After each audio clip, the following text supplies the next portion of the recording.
of Human Bondage, a novel by Somerset Maugham, Part 3, 26. Philip had spent 3 months in Heidelberg when one morning the Frau Professor told him that an Englishman named Hayward was coming to stay in the house, and the same evening at supper he saw a new face. For some days the family had lived in a state of excitement.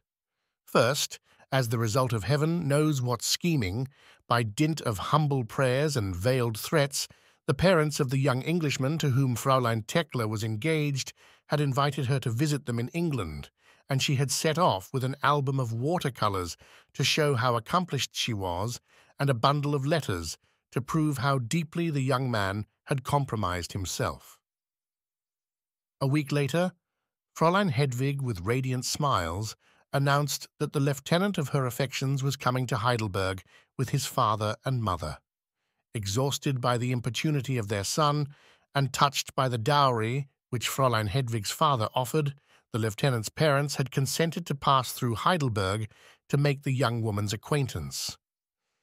The interview was satisfactory, and Fräulein Hedwig had the satisfaction of showing her lover in the Stadtgarten to the whole of Frau Professor Erlin's household.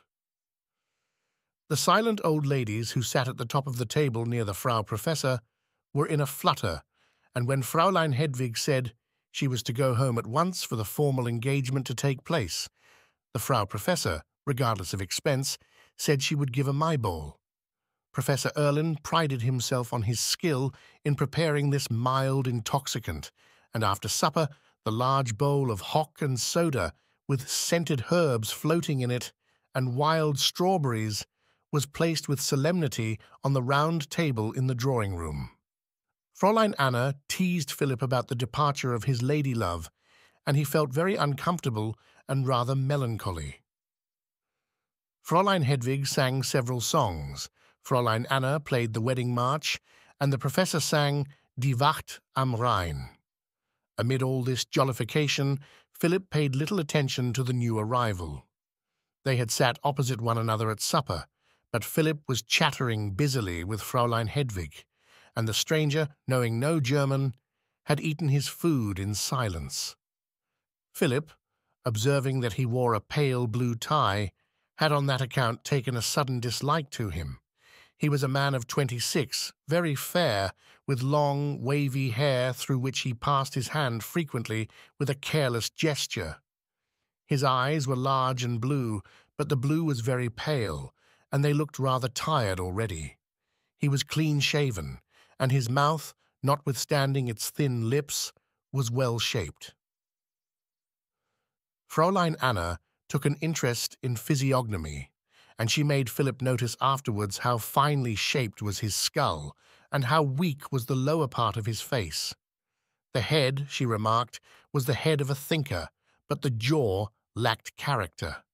Fräulein Anna, foredoomed to a spinster's life, with her high cheekbones and large misshapen nose, laid great stress upon character.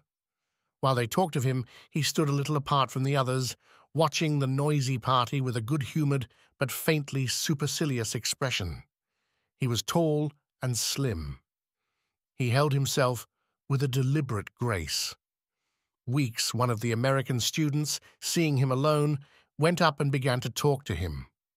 The pair were oddly contrasted, the American very neat in his black coat and pepper-and-salt trousers, thin and dried up, with something of ecclesiastical unction already in his manner, and the Englishman in his loose tweed suit, large-limbed and slow of gesture. Philip did not speak to the newcomer till next day. They found themselves alone on the balcony of the drawing-room before dinner. Hayward addressed him. "You're English, aren't you?" "Yes." "Is the food always as bad as it was last night?" "It's always about the same." "Beastly, isn't it?" "Beastly." Philip had found nothing wrong with the food at all, and in fact had eaten it in large quantities with appetite and enjoyment. But he did not want to show himself a person of so little discrimination as to think a dinner good, which another thought execrable. Fräulein Tekler's visit to England made it necessary for her sister to do more in the house, and she could not often spare the time for long walks, and Fräulein Cecilia, with her long plait of fair hair and her little snub-nosed face, had of late shown a certain disinclination for society. Fraulein Hedwig was gone, and Weeks, the American who generally accompanied them on their rambles, had set out for a tour of South Germany. Philip was left a good deal to himself. Hayward sought his acquaintance, but Philip had an unfortunate trait. From shyness or from some atavistic inheritance of the cave-dweller, he always disliked people on first acquaintance, and it was not till he became used to them that he got over his first impression. It made him difficult of access. He received Hayward's advances very shyly, and when Hayward asked him one day to go for a walk, he accepted only because he could not think of a civil excuse. He made his usual apology, angry with himself for the flushing cheeks he could not control, and trying to carry it off with a laugh. "I'm afraid I can't walk very fast." "Good heavens, I don't walk for a wager. I prefer to stroll. Don't you remember the chapter in Marius, where Pater talks of the gentle exercise of walking as the best incentive to conversation?" Philip was a good listener. Though he often thought of clever things to say, it was seldom till after the opportunity to say them had passed. But Hayward was communicative. Anyone more experienced than Philip might have thought he liked to hear himself talk. His supercilious attitude impressed Philip. He could not help admiring, and yet being awed by, a man who faintly despised so many things which Philip had looked upon as almost sacred. He cast down the fetish of exercise, damning with the contemptuous word pot hunters all those who devoted themselves to its various forms, and Philip did not realize that he was merely putting up in its stead the other fetish of culture. They wandered up to the castle and sat on the terrace that overlooked the town. It nestled in the valley along the pleasant Neckar with a comfortable friendliness. The smoke from the chimneys hung over it, a pale blue haze, and the tall roofs, the spires of the churches, gave it a pleasantly medieval air. There was a homeliness in it which warmed the heart. Hayward talked of Richard Feverel and Madame Bovary, of Verlaine, Dante, and Matthew Arnold. In those days, Fitzgerald's translation of Omar Khayyam was known only to the elect, and Hayward repeated it to Philip. He was very fond of reciting poetry, his own and that of others, which he did in a monotonous sing-song. By the time they reached home, Philip's distrust of Hayward was changed to enthusiastic admiration. They made a practice of walking together every afternoon, and Philip learned presently something of Hayward's circumstances. He was the son of a country judge, on whose death, some time before, he had inherited 300 a year. His record at Charterhouse was so brilliant that when he went to Cambridge, the master of Trinity Hall went out of his way to express his satisfaction that he was going to that college. He prepared himself for a distinguished career. He moved in the most intellectual circles. He read Browning with enthusiasm and turned up his well-shaped nose at Tennyson. He knew all the details of Shelley's treatment of Harriet. He dabbled in the history of art. On the walls of his rooms were reproductions of pictures by G.F. Watts, Burne-Jones, and Botticelli, and he wrote not without distinction verses of a pessimistic character. His friends told one another that he was a man of excellent gifts, and he listened to them willingly when they prophesied his future eminence. In course of time, he became an authority on art and literature. He came under the influence of Newman's Apologia.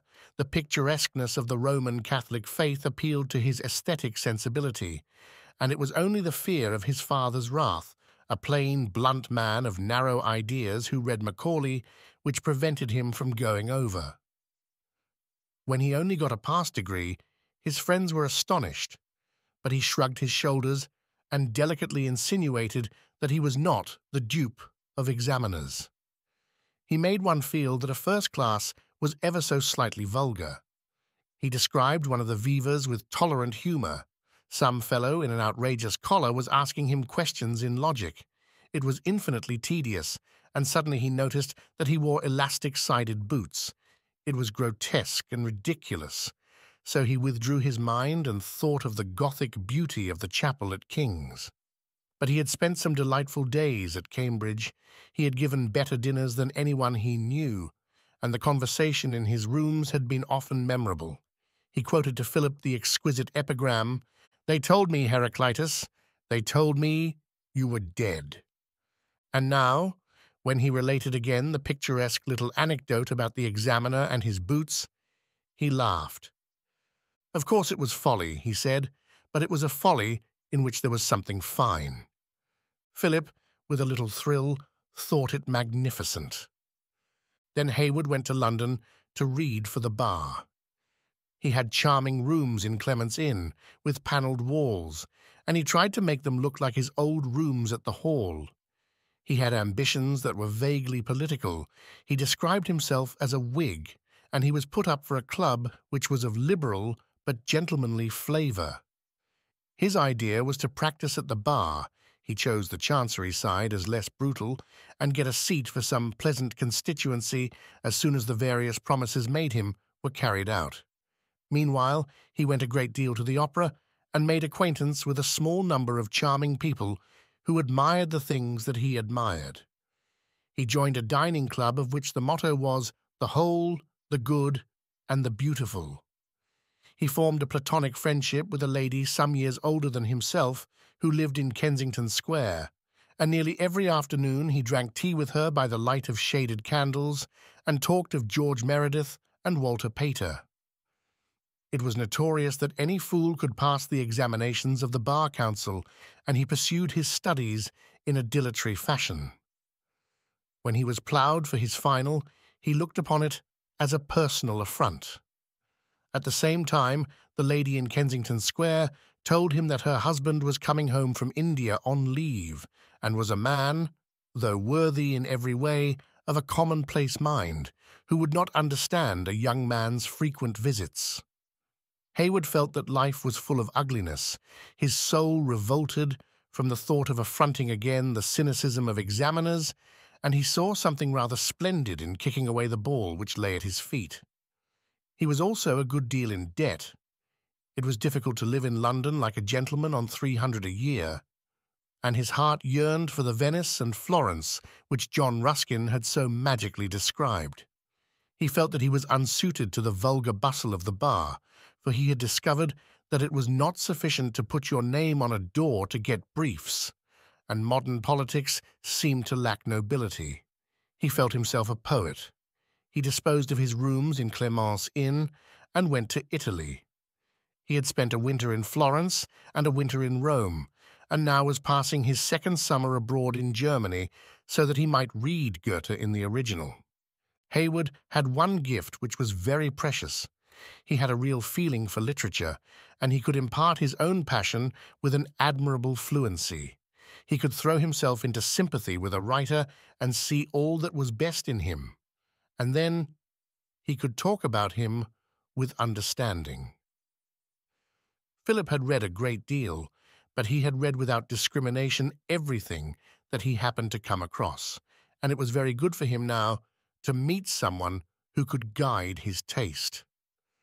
He borrowed books from the small lending library which the town possessed, and began reading all the wonderful things that Hayward spoke of. He did not read always with enjoyment, but invariably with perseverance. He was eager for self-improvement. He felt himself very ignorant and very humble. By the end of August, when Weeks returned from South Germany, Philip was completely under Hayward's influence. Hayward did not like Weeks. He deplored the American's black coat and pepper-and-salt trousers, and spoke with a scornful shrug of his New England conscience. Philip listened complacently to the abuse of a man who had gone out of his way to be kind to him, but when Weeks in his turn made disagreeable remarks about Hayward, he lost his temper. "Your new friend looks like a poet," said Weeks, with a thin smile on his careworn, bitter mouth. "He is a poet." "Did he tell you so?" In America, we should call him a pretty fair specimen of a waster." "Well, we're not in America," said Philip frigidly. "How old is he? 25, and he does nothing but stay in pensions and write poetry." "You don't know him," said Philip hotly. "Oh, yes, I do. I've met 147 of him." Weeks' eyes twinkled, but Philip, who did not understand American humor, pursed his lips and looked severe. Weeks to Philip seemed a man of middle age, but he was in point of fact little more than 30. He had a long, thin body and the scholar's stoop. His head was large and ugly.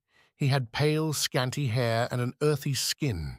His thin mouth and thin, long nose and the great protuberance of his frontal bones gave him an uncouth look. He was cold and precise in his manner, a bloodless man without passion, but he had a curious vein of frivolity which disconcerted the serious-minded, among whom his instincts naturally threw him. He was studying theology in Heidelberg, but the other theological students of his own nationality looked upon him with suspicion.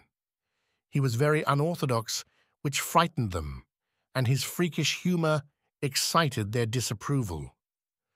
"How can you have known 147 of him?" asked Philip seriously. "I've met him in the Latin Quarter in Paris, and I've met him in pensions in Berlin and Munich. He lives in small hotels in Perugia and Assisi. He stands by the dozen before the Botticellis in Florence, and he sits on all the benches of the Sistine Chapel in Rome. In Italy, he drinks a little too much wine, and in Germany he drinks a great deal too much beer. He always admires the right thing, whatever the right thing is, and one of these days he's going to write a great work. Think of it, there are 147 great works reposing in the bosoms of 147 great men, and the tragic thing is that not one of those 147 great works will ever be written. And yet, the world goes on." Weeks spoke seriously, but his grey eyes twinkled a little at the end of his long speech, and Philip flushed when he saw that the American was making fun of him. "You do talk rot," he said crossly. 27. Weeks had 2 little rooms at the back of Frau Erlin's house, and one of them, arranged as a parlour, was comfortable enough for him to invite people to sit in. After supper, urged perhaps by the impish humour which was the despair of his friends in Cambridge, Mass., he often asked Philip and Hayward to come in for a chat. He received them with elaborate courtesy and insisted on their sitting in the only 2 comfortable chairs in the room. Though he did not drink himself, with a politeness of which Philip recognized the irony, he put a couple of bottles of beer at Hayward's elbow, and he insisted on lighting matches whenever in the heat of argument Hayward's pipe went out. At the beginning of their acquaintance, Hayward, as a member of so celebrated a university, had adopted a patronizing attitude towards Weeks, who was a graduate of Harvard, and when by chance the conversation turned upon the Greek tragedians, a subject upon which Hayward felt he spoke with authority, he had assumed the air that it was his part to give information rather than to exchange ideas. Weeks had listened politely, with smiling modesty, till Hayward finished. Then he asked 1 or 2 insidious questions, so innocent in appearance that Hayward, not seeing into what a quandary they led him, answered blandly. Weeks made a courteous objection, then a correction of fact, after that a quotation from some little-known Latin commentator, then a reference to a German authority, and the fact was disclosed that he was a scholar. With smiling ease, apologetically, Weeks tore to pieces all that Hayward had said. With elaborate civility, he displayed the superficiality of his attainments. He mocked him with gentle irony. Philip could not help seeing that Hayward looked a perfect fool, and Hayward had not the sense to hold his tongue. In his irritation, his self-assurance undaunted, he attempted to argue. He made wild statements, and Weeks amicably corrected them. He reasoned falsely, and Weeks proved that he was absurd. Weeks confessed that he had taught Greek literature at Harvard. Hayward gave a laugh of scorn. "I might have known it. Of course you read Greek like a schoolmaster," he said. "I read it like a poet." "And do you find it more poetic when you don't quite know what it means?" I thought it was only in revealed religion that a mistranslation improved the sense. At last, having finished the beer, Hayward left Weekes' room hot and dishevelled. With an angry gesture, he said to Philip, "Of course the man's a pedant. He has no real feeling for beauty. Accuracy is the virtue of clerks. It's the spirit of the Greeks that we aim at. Weekes is like that fellow who went to hear Rubinstein and complained that he played false notes. False notes. What did they matter when he played divinely?" Philip, not knowing how many incompetent people have found solace in these false notes, was much impressed. Hayward could never resist the opportunity which Weekes offered him of regaining ground lost on a previous occasion, and Weekes was able with the greatest ease to draw him into a discussion. Though he could not help seeing how small his attainments were beside the Americans, his British pertinacity, his wounded vanity, perhaps they are the same thing, would not allow him to give up the struggle. Hayward seemed to take a delight in displaying his ignorance, self-satisfaction, and wrong-headedness. Whenever Hayward said something which was illogical, Weekes, in a few words, would show the falseness of his reasoning, pause for a moment to enjoy his triumph, and then hurry on to another subject, as though Christian charity impelled him to spare the vanquished foe. Philip tried sometimes to put in something to help his friend, and Weekes gently crushed him, but so kindly, differently from the way in which he answered Hayward, that even Philip, outrageously sensitive, could not feel hurt. Now and then, losing his calm as he felt himself more and more foolish, Hayward became abusive, and only the American's smiling politeness prevented the argument from degenerating into a quarrel. On these occasions, when Hayward left Weekes's room, he muttered angrily, "Damned Yankee!" That settled it. It was a perfect answer to an argument which had seemed unanswerable. Though they began by discussing all manner of subjects in Weekes' little room, eventually the conversation always turned to religion. The theological student took a professional interest in it, and Hayward welcomed a subject in which hard facts need not disconcert him. When feeling is the gauge, you can snap your angers at logic, and when your logic is weak, that is very agreeable. Hayward found it difficult to explain his beliefs to Philip without a great flow of words, but it was clear, and this fell in with Philip's idea of the natural order of things, that he had been brought up in the church by law established. Though he had now given up all idea of becoming a Roman Catholic, he still looked upon that communion with sympathy. He had much to say in its praise, and he compared favourably its gorgeous ceremonies with the simple services of the Church of England. He gave Philip Newman's Apologia to read, and Philip, finding it very dull, nevertheless read it to the end. "Read it for its style, not for its matter," said Hayward. He talked enthusiastically of the music at the oratory, and said charming things about the connection between incense and the devotional spirit. Weekes listened to him with his frigid smile. "You think it proves the truth of Roman Catholicism that John Henry Newman wrote good English and that Cardinal Manning has a picturesque appearance." Hayward hinted that he had gone through much trouble with his soul.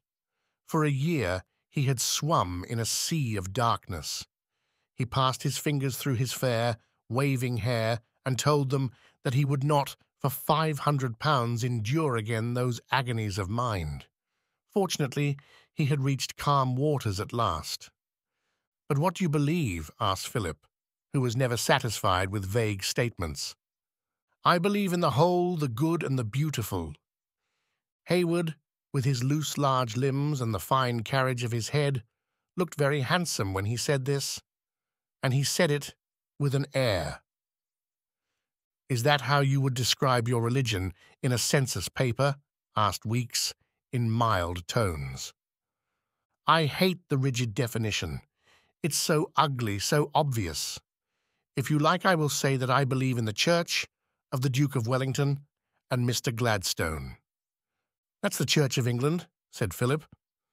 "Oh, wise young man," retorted Hayward, with a smile which made Philip blush, for he felt that in putting into plain words what the other had expressed in a paraphrase, he had been guilty of vulgarity.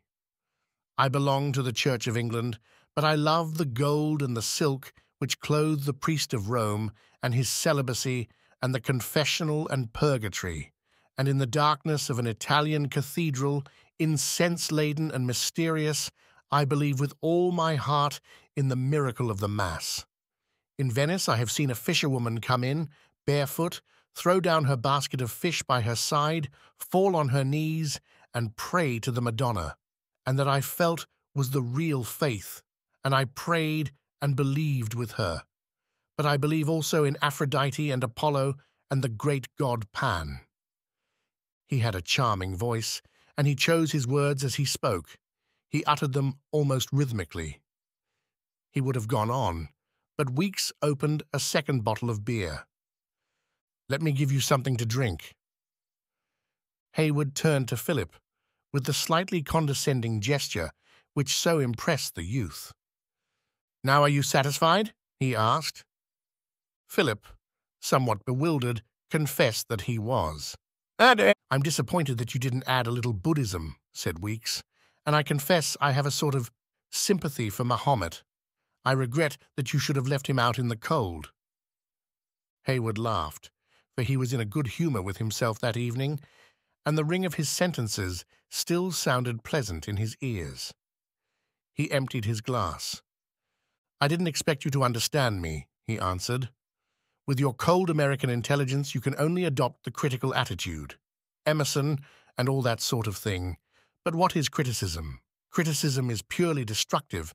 Anyone can destroy, but not everyone can build up. You are a pedant, my dear fellow. The important thing is to construct. I am constructive. I am a poet." Weeks looked at him with eyes which seemed at the same time to be quite grave and yet to be smiling brightly. "I think, if you don't mind my saying so, you're a little drunk." "Nothing to speak of," answered Hayward cheerfully, "and not enough for me to be unable to overwhelm you in argument. But come, I have unbosomed my soul. Now tell us what your religion is." Weeks put his head on one side so that he looked like a sparrow on a perch. "I've been trying to find that out for years. I think I'm a Unitarian." "But that's a dissenter," said Philip. He could not imagine why they both burst into laughter, Hayward uproariously, and Weeks with a funny chuckle. "And in England, dissenters aren't gentlemen, are they?" asked Weeks. "Well, if you ask me point blank, they're not," replied Philip rather crossly. He hated being laughed at, and they laughed again. "And will you tell me what a gentleman is?" asked Weeks. "Oh, I don't know. Everyone knows what it is." "Are you a gentleman?" No doubt had ever crossed Philip's mind on the subject, but he knew it was not a thing to state of oneself. "If a man tells you he's a gentleman, you can bet your boots he isn't," he retorted. "Am I a gentleman?" Philip's truthfulness made it difficult for him to answer, but he was naturally polite. "Oh, well, you're different," he said. "You're American, aren't you?" "I suppose we may take it that only Englishmen are gentlemen," said Weeks gravely. Philip did not contradict him. "Couldn't you give me a few more particulars?" asked Weeks. Philip reddened, but growing angry, did not care if he made himself ridiculous. "I can give you plenty." He remembered his uncle saying that it took 3 generations to make a gentleman. It was a companion proverb to the silk purse and the sow's ear. "First of all, he's the son of a gentleman, and he's been to a public school and to Oxford or Cambridge." "Edinburgh wouldn't do, I suppose?" asked Weeks. "And he talks English like a gentleman, and he wears the right sort of things. And if he's a gentleman, he can always tell if another chap's a gentleman." It seemed rather lame to Philip as he went on, but there it was. That was what he meant by the word, and everyone he had ever known had meant that too. "It is evident to me that I am not a gentleman," said Weeks. "I don't see why you should have been so surprised because I was a dissenter." "I don't quite know what a Unitarian is," said Philip.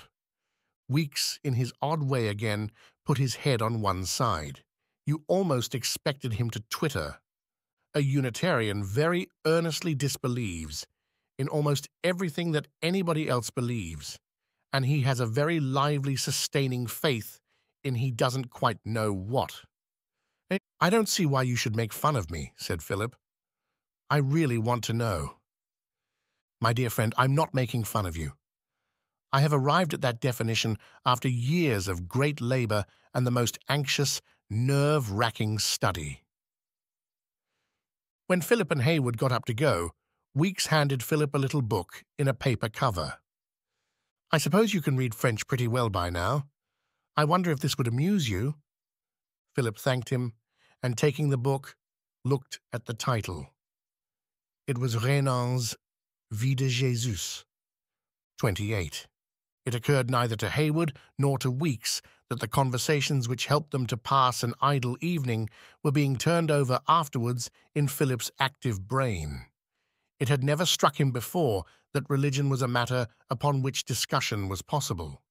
To him, it meant the Church of England, and not to believe in its tenets was a sign of wilfulness which could not fail of punishment here or hereafter. There was some doubt in his mind about the chastisement of unbelievers. It was possible that a merciful judge, reserving the flames of hell for the heathen, Mohammedans, Buddhists, and the rest, would spare dissenters and Roman Catholics, though at the cost of how much humiliation when they were made to realize their error. And it was also possible that he would be pitiful to those who had had no chance of learning the truth. This was reasonable enough. Though such were the activities of the missionary society, there could not be many in this condition. But if the chance had been theirs, and they had neglected it, in which category were obviously Roman Catholics and dissenters, the punishment was sure and merited. It was clear that the miscreant was in a parlous state. Perhaps Philip had not been taught it in so many words, but certainly the impression had been given him that only members of the Church of England had any real hope of eternal happiness. One of the things that Philip had heard definitely stated was that the unbeliever was a wicked and a vicious man. But Weeks, though he believed in hardly anything that Philip believed, led a life of Christian purity. Philip had received little kindness in his life, and he was touched by the American's desire to help him. Once, when a cold kept him in bed for 3 days, Weeks nursed him like a mother. There was neither vice nor wickedness in him, but only sincerity and loving kindness. It was evidently possible to be virtuous and unbelieving. Also, Philip had been given to understand that people adhered to other faiths only from obstinacy or self-interest. In their hearts, they knew they were false. They deliberately sought to deceive others. Now, for the sake of his German, he had been accustomed on Sunday mornings to attend the Lutheran service, but when Haywood arrived, he began instead to go with him to Mass. He noticed that whereas the Protestant church was nearly empty and the congregation had a listless air, the Jesuit, on the other hand, was crowded, and the worshippers seemed to pray with all their hearts. They had not the look of hypocrites. He was surprised at the contrast, for he knew, of course, that the Lutherans, whose faith was closer to that of the Church of England, on that account were nearer the truth than the Roman Catholics. Most of the men, it was largely a masculine congregation, were South Germans, and he could not help saying to himself that if he had been born in South Germany, he would certainly have been a Roman Catholic. He might just as well have been born in a Roman Catholic country as in England, and in England as well in a Wesleyan, Baptist, or Methodist family as in one that fortunately belonged to the Church by law established. He was a little breathless at the danger he had run. Philip was on friendly terms with the little Chinaman who sat at table with him twice each day. His name was Sung. He was always smiling, affable, and polite. It seemed strange that he should frizzle in hell merely because he was a Chinaman, but if salvation was possible, whatever a man's faith was, there did not seem to be any particular advantage in belonging to the Church of England. Philip, more puzzled than he had ever been in his life, sounded Weeks. He had to be careful, for he was very sensitive to ridicule, and the acidulous humour with which the American treated the Church of England disconcerted him. Weeks only puzzled him more. He made Philip acknowledge that those South Germans whom he saw in the Jesuit church were every bit as firmly convinced of the truth of Roman Catholicism as he was of that of the Church of England, and from that he led him to admit that the Mohammedan and the Buddhist were convinced also of the truth of their respective religions. It looked as though knowing that you were right meant nothing. They all knew they were right.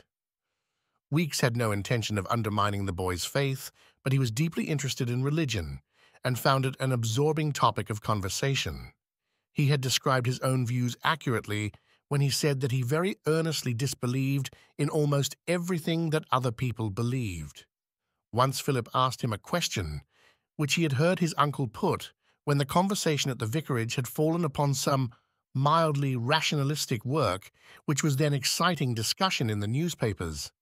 "But why should you be right, and all those fellows like St. Anselm and St. Augustine be wrong?" "You mean that they were very clever and learned men, while you have grave doubts whether I am either?" asked Weeks. "Yes," answered Philip uncertainly, for put in that way his question seemed impertinent.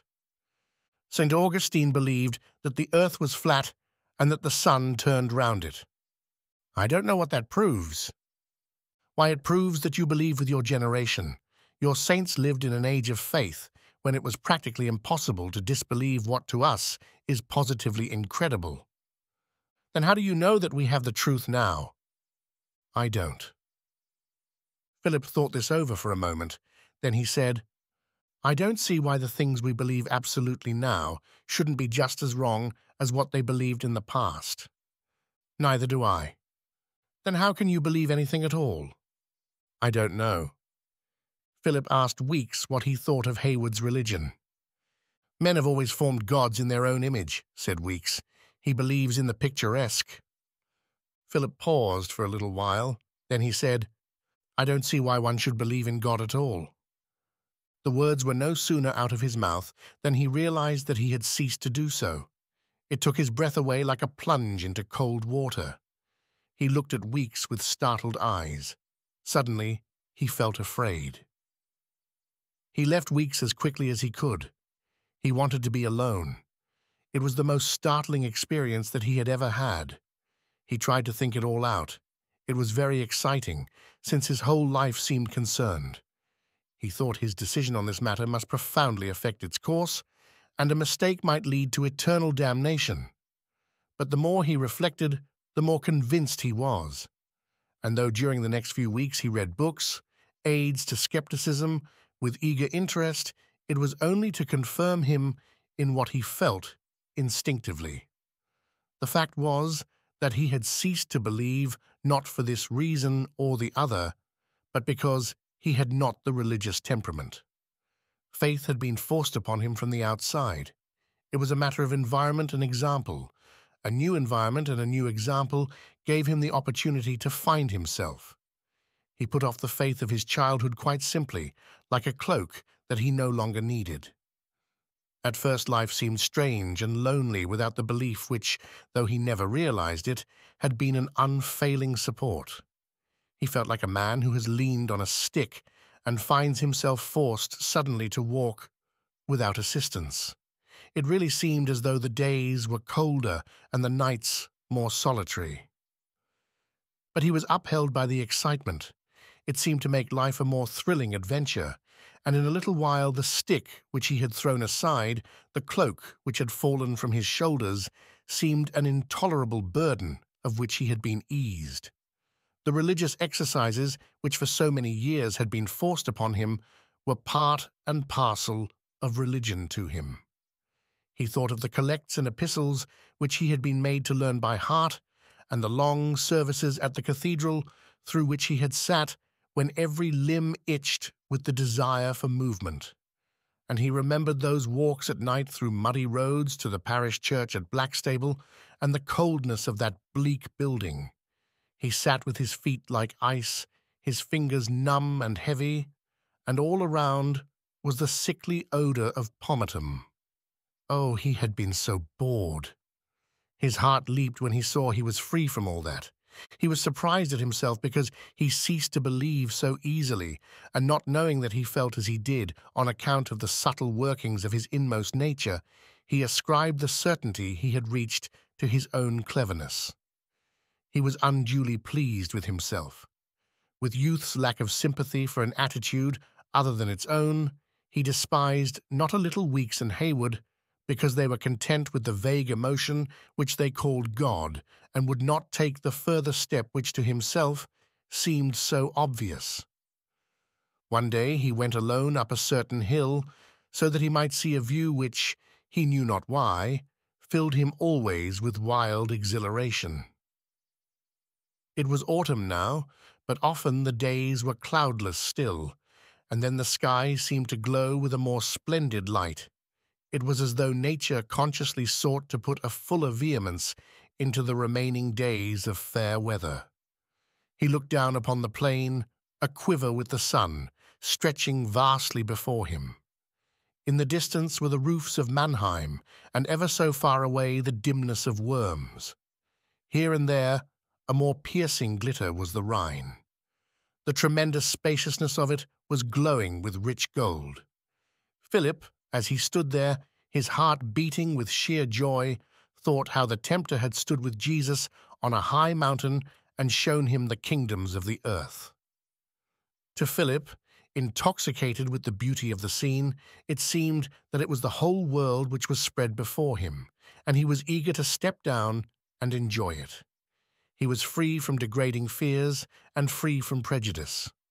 He could go his way without the intolerable dread of hell fire. Suddenly he realized that he had lost also that burden of responsibility which made every action of his life a matter of urgent consequence. He could breathe more freely in a lighter air. He was responsible only to himself for the things he did. Freedom.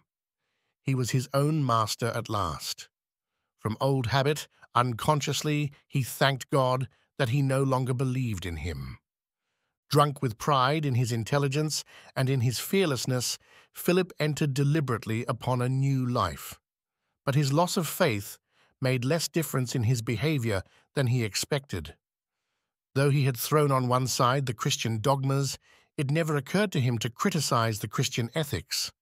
He accepted the Christian virtues, and indeed thought it fine to practice them for their own sake, without a thought of reward or punishment.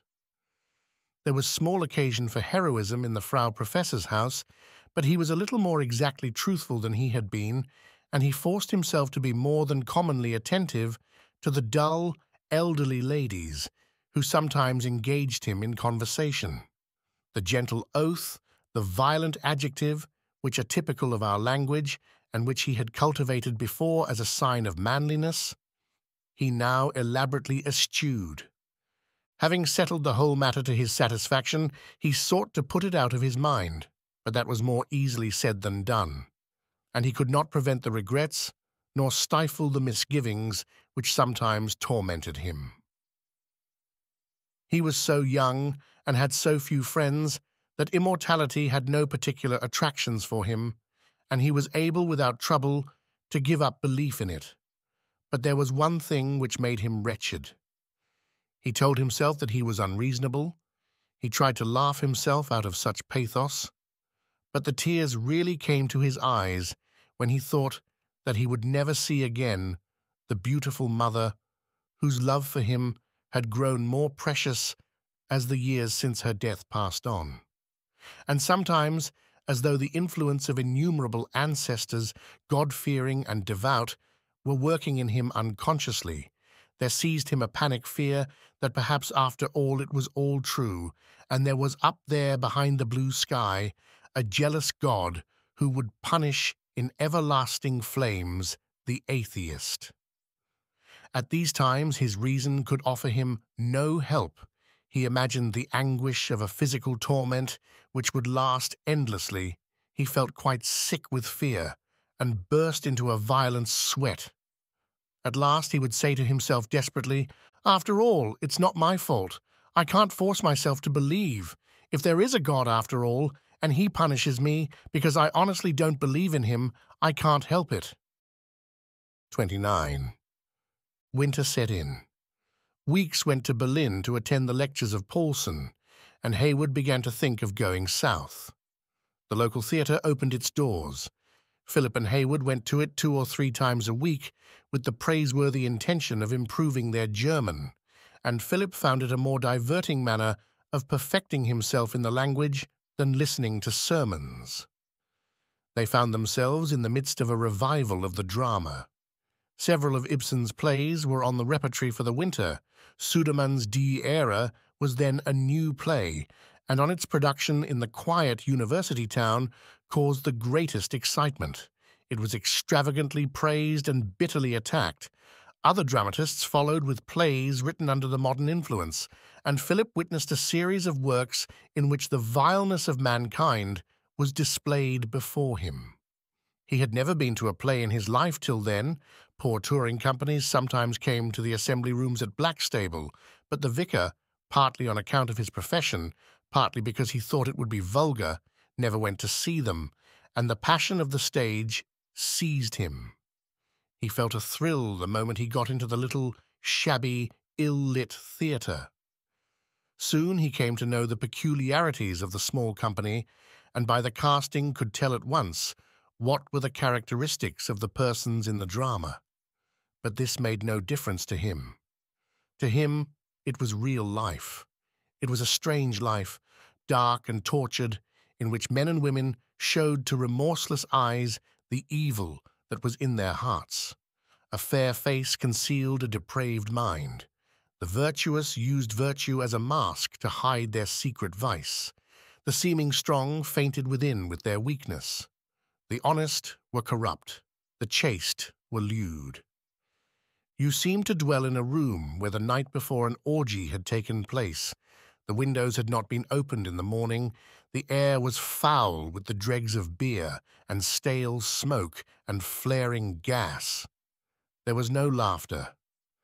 At most, you sniggered at the hypocrite or the fool. The characters expressed themselves in cruel words that seemed wrung out of their hearts by shame and anguish.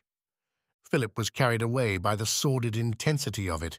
He seemed to see the world again in another fashion, and this world, too, he was anxious to know.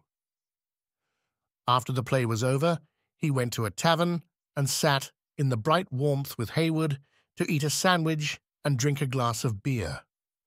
All round were little groups of students talking and laughing, and here and there was a family, father and mother, a couple of sons and a girl. And sometimes the girl said a sharp thing, and the father leaned back in his chair and laughed heartily. It was very friendly and innocent.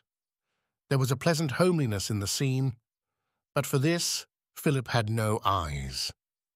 His thoughts ran on the play he had just come from. "You do feel its life, don't you?" he said excitedly. "You know, I don't think I can stay here much longer. I want to get to London so that I can really begin.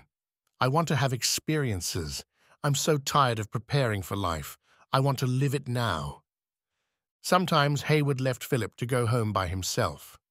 He would never exactly reply to Philip's eager questioning, but with a merry, rather stupid laugh, hinted at a romantic amour. He quoted a few lines of Rossetti, and once showed Philip a sonnet in which passion and purple pessimism and pathos were packed together on the subject of a young lady called Trude.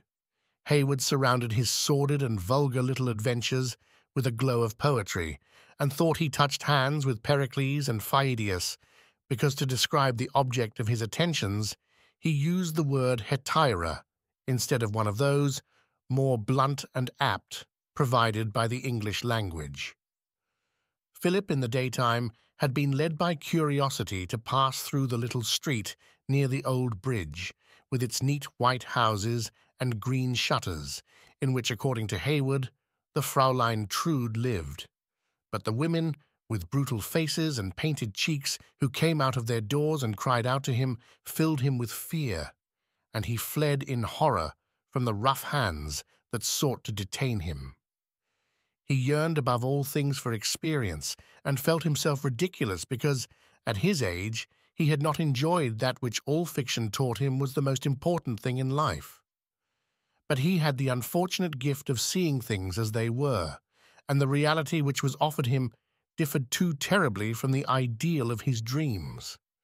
He did not know how wide a country, arid and precipitous, must be crossed before the traveller through life comes to an acceptance of reality. It is an illusion that youth is happy, an illusion of those who have lost it.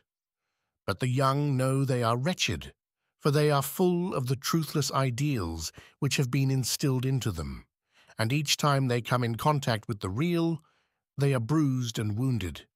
It looks as if they were victims of a conspiracy. For the books they read, ideal by the necessity of selection and the conversation of their elders, who look back upon the past through a rosy haze of forgetfulness, prepare them for an unreal life. They must discover for themselves that all they have read and all they have been told are lies, lies, lies, and each discovery is another nail driven into the body on the cross of life. The strange thing is that each one who has gone through that bitter disillusionment adds to it in his turn, unconsciously, by the power within him which is stronger than himself. The companionship of Heywood was the worst possible thing for Philip. He was a man who saw nothing for himself, but only through a literary atmosphere, and he was dangerous because he had deceived himself into sincerity. He honestly mistook his sensuality for romantic emotion, his vacillation for the artistic temperament, and his idleness for philosophic calm. His mind, vulgar in its effort at refinement, saw everything a little larger than life-size, with the outlines blurred in a golden mist of sentimentality. He lied and never knew that he lied, and when it was pointed out to him, said that lies were beautiful. He was an idealist. 30. Philip was restless and dissatisfied. Heywood's poetic allusions troubled his imagination, and his soul yearned for romance. At least that was how he put it to himself, and it happened that an incident was taking place in Frau Erlen's house, which increased Philip's preoccupation with the matter of sex. 2 or 3 times on his walks among the hills, he had met Fräulein Cecilia wandering by herself. He had passed her with a bow, and a few yards further on had seen the Chinaman. He thought nothing of it, but one evening on his way home, when night had already fallen, he passed 2 people walking very close together. Hearing his footstep, they separated quickly, and though he could not see well in the darkness, he was almost certain they were Cecilia and Herr Sung. Their rapid movement apart suggested that they had been walking arm in arm. Philip was puzzled and surprised. He had never paid much attention to Fräulein Cecilia. She was a plain girl, with a square face and blunt features. She could not have been more than 16, since she still wore her long, fair hair in a plait. That evening at supper, he looked at her curiously, and though of late she had talked little at meals, she addressed him. "Where did you go for your walk today, Herr Carey?" she asked. "Oh, I walked up towards the Königstuhl." "I didn't go out," she volunteered. "I had a headache." The Chinaman, who sat next to her, turned round. "I'm so sorry," he said. "I hope it's better now." Fräulein Cecilia was evidently uneasy, for she spoke again to Philip. "Did you meet many people on the way?" Philip could not help reddening when he told a downright lie. "No, I don't think I saw a living soul." He fancied that a look of relief passed across her eyes. Soon, however, there could be no doubt that there was something between the pair, and other people in the Frau Professor's house saw them lurking in dark places. The elderly ladies who sat at the head of the table began to discuss what was now a scandal. The Frau Professor was angry and harassed. She had done her best to see nothing. The winter was at hand, and it was not as easy a matter then as in the summer to keep her house full. Herr Sung was a good customer. He had 2 rooms on the ground floor, and he drank a bottle of Moselle at each meal. The Frau Professor charged him 3 marks a bottle and made a good profit. None of her other guests drank wine, and some of them did not even drink beer. Neither did she wish to lose Fräulein Cassilier, whose parents were in business in South America and paid well for the Frau Professor's motherly care.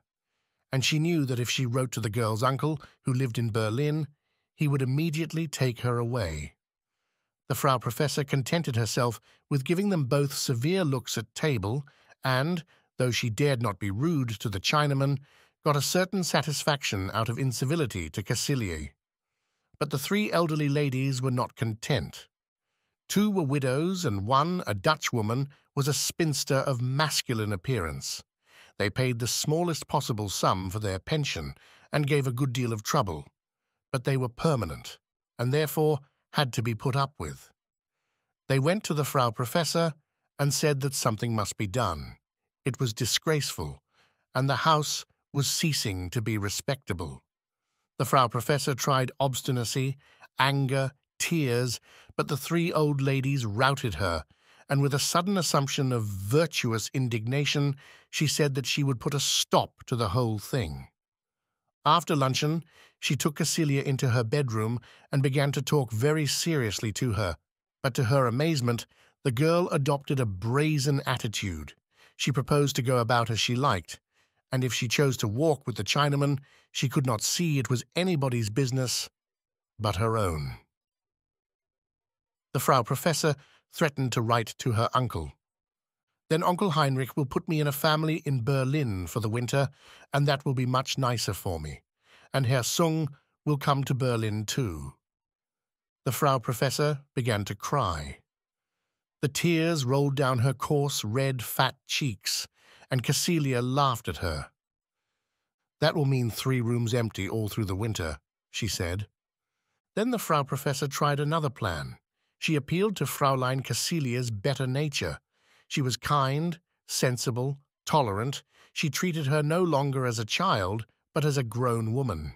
She said that it wouldn't be so dreadful, but a Chinaman, with his yellow skin and flat nose and his little pig's eyes. That's what made it so horrible. It filled one with disgust to think of it. "Bitter, bitter," said Cassilia with a rapid intake of the breath. "I won't listen to anything against him." "But it's not serious?" gasped Frau Erlin. "I love him, I love him, I love him. Gott im Himmel!" The Frau Professor stared at her with horrified surprise. She had thought it was no more than naughtiness on the child's part, and innocent folly. But the passion in her voice revealed everything.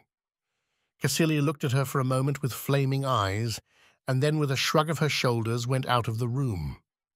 Frau Erlin kept the details of the interview to herself, and a day or 2 later altered the arrangement of the table.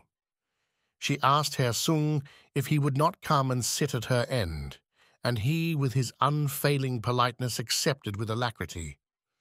Cassilia took the change indifferently, but as if the discovery that the relations between them were known to the whole household made them more shameless, they made no secret now of their walks together, and every afternoon quite openly set out to wander about the hills.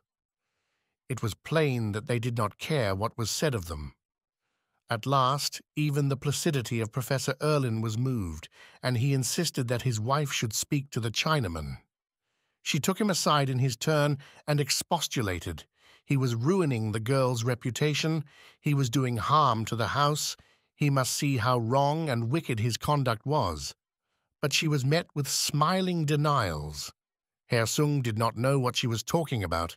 He was not paying any attention to Fräulein Cassilia. He never walked with her. It was all untrue, every word of it. "Ah, Herr Sung, how can you say such things? You've been seen again and again." "No, you're mistaken. It's untrue." He looked at her with an unceasing smile, which showed his even little white teeth.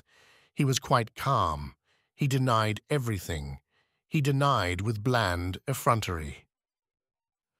At last the Frau Professor lost her temper and said the girl had confessed she loved him. He was not moved. He continued to smile. Nonsense, nonsense, it's all untrue. She could get nothing out of him. The weather grew very bad. There was snow and frost, and then a thaw with a long succession of cheerless days on which walking was a poor amusement. One evening when Philip had just finished his German lesson with the Herr Professor and was standing for a moment in the drawing-room talking to Frau Erlen, Anna came quickly in. "Mamma, where is Cecilia?" she said. "I suppose she's in her room." "There's no light in it." The Frau Professor gave an exclamation, and she looked at her daughter in dismay. The thought which was in Anna's head had flashed across hers. "Ring for Emil," she said hoarsely. This was the stupid lout who waited at table and did most of the housework. He came in. "Emil, go down to Herr Sung's room and enter without knocking. If anyone is there, say you came in to see about the stove." No sign of astonishment appeared on Emil's phlegmatic face. He went slowly downstairs.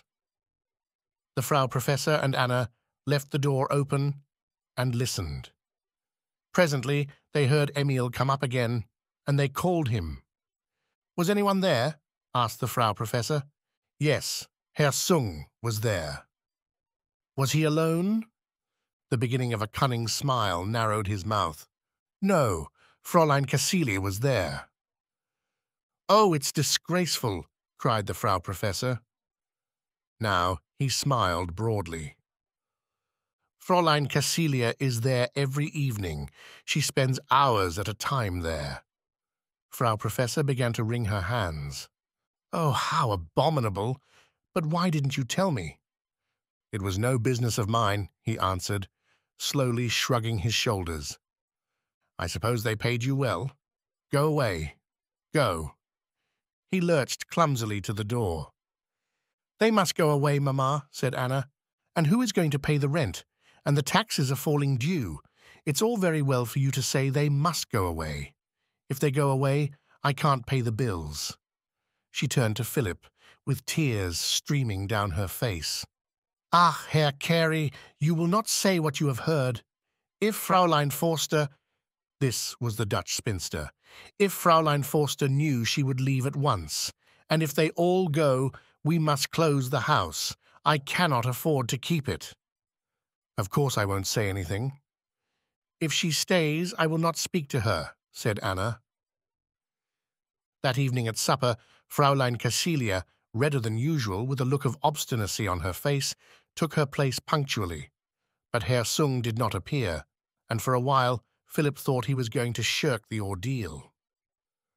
At last he came, very smiling, his little eyes dancing with the apologies he made for his late arrival. He insisted as usual on pouring out the Frau Professor a glass of his Moselle, and he offered a glass to Fräulein Forster. The room was very hot, for the stove had been alight all day, and the windows were seldom opened. Emil blundered about, but succeeded somehow in serving everyone quickly and with order. The three old ladies sat in silence, visibly disapproving. The Frau Professor had scarcely recovered from her tears. Her husband was silent and oppressed. Conversation languished. It seemed to Philip that there was something dreadful in that gathering which he had sat with so often. They looked different under the light of the two hanging lamps from what they had ever looked before. He was vaguely uneasy. Once he caught Cecilia's eye, and he thought she looked at him with hatred and contempt. The room was stifling. It was as though the beastly passion of that pair troubled them all. There was a feeling of oriental depravity, a faint savour of joss sticks, a mystery of hidden vices, seemed to make their breath heavy. Philip could feel the beating of the arteries in his forehead. He could not understand what strange emotion distracted him. He seemed to feel something infinitely attractive, and yet he was repelled and horrified. For several days things went on. The air was sickly with the unnatural passion which all felt about them, and the nerves of the little household seemed to grow exasperated. Only Herr Sung remained unaffected. He was no less smiling, affable, and polite than he had been before. One could not tell whether his manner was a triumph of civilization or an expression of contempt on the part of the Oriental for the vanquished West. Cecilia was flaunting and cynical. At last, even the Frau Professor could bear the position no longer. Suddenly, panic seized her, for Professor Erlin, with brutal frankness, had suggested the possible consequences of an intrigue which was now manifest to everyone, and she saw her good name in Heidelberg and the repute of her house ruined by a scandal which could not possibly be hidden. For some reason, blinded perhaps by her interests, this possibility had never occurred to her, and now, her wits muddled by a terrible fear, she could hardly be prevented from turning the girl out of the house at once. It was due to Anna's good sense that a cautious letter was written to the uncle in Berlin, suggesting that Cecilia should be taken away. But having made up her mind to lose the two lodgers, the Frau Professor could not resist the satisfaction of giving rein to the ill temper she had curbed so long. She was free now to say anything she liked to Cecilia. "I have written to your uncle, Cecilia, to take you away. I cannot have you in my house any longer." Her little round eyes sparkled when she noticed the sudden whiteness of the girl's face. "You're shameless, shameless," she went on. She called her foul names. "What did you say to my Uncle Heinrich, Frau Professor?" the girl asked, suddenly falling from her attitude of flaunting independence. "Oh, he'll tell you himself. I expect to get a letter from him tomorrow." Next day, in order to make the humiliation more public, at supper she called down the table to Caecilie. "I have had a letter from your uncle, Cecilia. You are to pack your things tonight, and we will put you in the train tomorrow morning. He will meet you himself in Berlin at the Central Bahnhof." "Very good, Frau Professor." Herr Sung smiled in the Frau Professor's eyes, and notwithstanding her protests, insisted on pouring out a glass of wine for her. The Frau Professor ate her supper with a good appetite, but she had triumphed unwisely. Just before going to bed, she called the servant. "Emil, if Fräulein Cecilia's box is ready, you had better take it downstairs tonight. The porter will fetch it before breakfast." The servant went away, and in a moment came back. "Fräulein Cecilia is not in her room, and her bag has gone." With a cry, the Frau Professor hurried along. The box was on the floor, strapped and locked, but there was no bag, and neither hat nor cloak. The dressing table was empty. Breathing heavily, the Frau Professor ran downstairs to the Chinaman's rooms. She had not moved so quickly for 20 years, and Emil called out after her to beware she did not fall. She did not trouble to knock, but burst in. The rooms were empty. The luggage had gone, and the door into the garden, still open, showed how it had been got away. In an envelope on the table were notes for the money, due on the month's board, and an approximate sum for extras.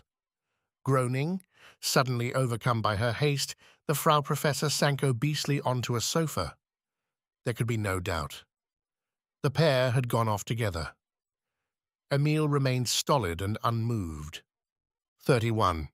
Hayward, after saying for a month that he was going south next day and delaying from week to week out of inability to make up his mind to the bother of packing and the tedium of a journey, had at last been driven off just before Christmas by the preparations for that festival. He could not support the thought of a Teutonic merrymaking. It gave him goose-flesh to think of the season's aggressive cheerfulness, and in his desire to avoid the obvious, he determined to travel on Christmas Eve. Philip was not sorry to see him off, for he was a downright person, and it irritated him that anybody should not know his own mind. Though much under Hayward's influence, he would not grant that indecision pointed to a charming sensitiveness, and he resented the shadow of a sneer with which Hayward looked upon his straight ways. They corresponded. Hayward was an admirable letter-writer, and knowing his talent, took pains with his letters. His temperament was receptive to the beautiful influences with which he came in contact, and he was able in his letters from Rome to put a subtle fragrance of Italy. He thought the city of the ancient Romans a little vulgar, finding distinction only in the decadence of the empire. But the Rome of the popes appealed to his sympathy, and in his chosen words, quite exquisitely, there appeared a rococo beauty. He wrote of old church music and the Alban hills, and of the languor of incense and the charm of the streets by night, in the rain, when the pavements shone and the light of the street lamps was mysterious. Perhaps he repeated these admirable letters to various friends. He did not know what a troubling effect they had upon Philip. They seemed to make his life very humdrum. With the spring, Hayward grew dithyrambic. He proposed that Philip should come down to Italy. He was wasting his time at Heidelberg. The Germans were gross, and life there was common. How could the soul come to her own in that prim landscape? In Tuscany, the spring was scattering flowers through the land, and Philip was 19. Let him come, and they could wander through the mountain towns of Umbria. Their names sang in Philip's heart, and Cassilia, too, with her lover, had gone to Italy. When he thought of them, Philip was seized with a restlessness he could not account for. He cursed his fate because he had no money to travel, and he knew his uncle would not send him more than the £15 a month which had been agreed upon. He had not managed his allowance very well. His pension and the price of his lessons left him very little over, and he had found going about with Hayward expensive. Hayward had often suggested excursions, a visit to the play or a bottle of wine, when Philip had come to the end of his month's money. And with the folly of his age, he had been unwilling to confess he could not afford an extravagance. Luckily, Hayward's letters came seldom, and in the intervals Philip settled down again to his industrious life. He had matriculated at the university and attended 1 or 2 courses of lectures. Kuno Fischer was then at the height of his fame, and during the winter had been lecturing brilliantly on Schopenhauer. It was Philip's introduction to philosophy. He had a practical mind and moved uneasily amid the abstract, but he found an unexpected fascination in listening to metaphysical disquisitions. They made him breathless. It was a little like watching a tightrope dancer doing perilous feats over an abyss. But it was very exciting. The pessimism of the subject attracted his youth, and he believed that the world he was about to enter was a place of pitiless woe and of darkness. That made him none the less eager to enter it, and when, in due course, Mrs. Carey, acting as the correspondent for his guardian's views, suggested that it was time for him to come back to England, he agreed with enthusiasm. He must make up his mind now what he meant to do. If he left Heidelberg at the end of July, they could talk things over during August, and it would be a good time to make arrangements. The date of his departure was settled, and Mrs. Carey wrote to him again. She reminded him of Miss Wilkinson, through whose kindness he had gone to Frau Erlin's house at Heidelberg, and told him that she had arranged to spend a few weeks with them at Blackstable.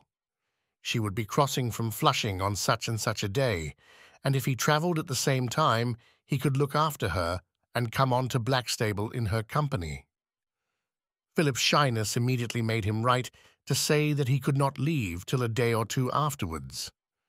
He pictured himself looking out for Miss Wilkinson, the embarrassment of going up to her and asking if it were she, and he might so easily address the wrong person and be snubbed, and then the difficulty of knowing whether in the train he ought to talk to her or whether he could ignore her and read his book.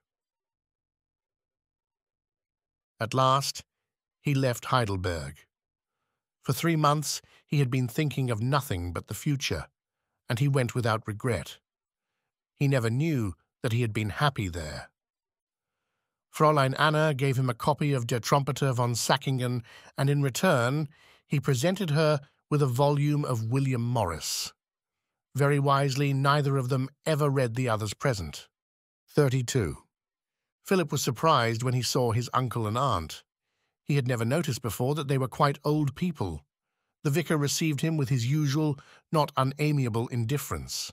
He was a little stouter, a little balder, a little greyer. Philip saw how insignificant he was. His face was weak and self-indulgent. Aunt Louisa took him in her arms and kissed him, and tears of happiness flowed down her cheeks. Philip was touched and embarrassed. He had not known with what a hungry love she cared for him. "Oh, the time has seemed long since you've been away, Philip," she cried. She stroked his hands and looked into his face with glad eyes. "You've grown. You're quite a man now." There was a very small moustache on his upper lip. He had bought a razor, and now and then, with infinite care, shaved the down off his smooth chin. "We've been so lonely without you." And then shyly, with a little break in her voice, she asked, "You are glad to come back to your home, aren't you?" "Yes, rather." She was so thin that she seemed almost transparent. The arms she put round his neck were frail bones that reminded you of chicken bones, and her faded face was, oh, so wrinkled. The grey curls, which she still wore in the fashion of her youth, gave her a queer, pathetic look, and her little withered body was like an autumn leaf. You felt it might be blown away by the first sharp wind. Philip realized that they had done with life, these two quiet little people. They belonged to a past generation, and they were waiting there patiently, rather stupidly, for death. And he, in his vigor and his youth, thirsting for excitement and adventure, was appalled at the waste. They had done nothing, and when they went, it would be just as if they had never been.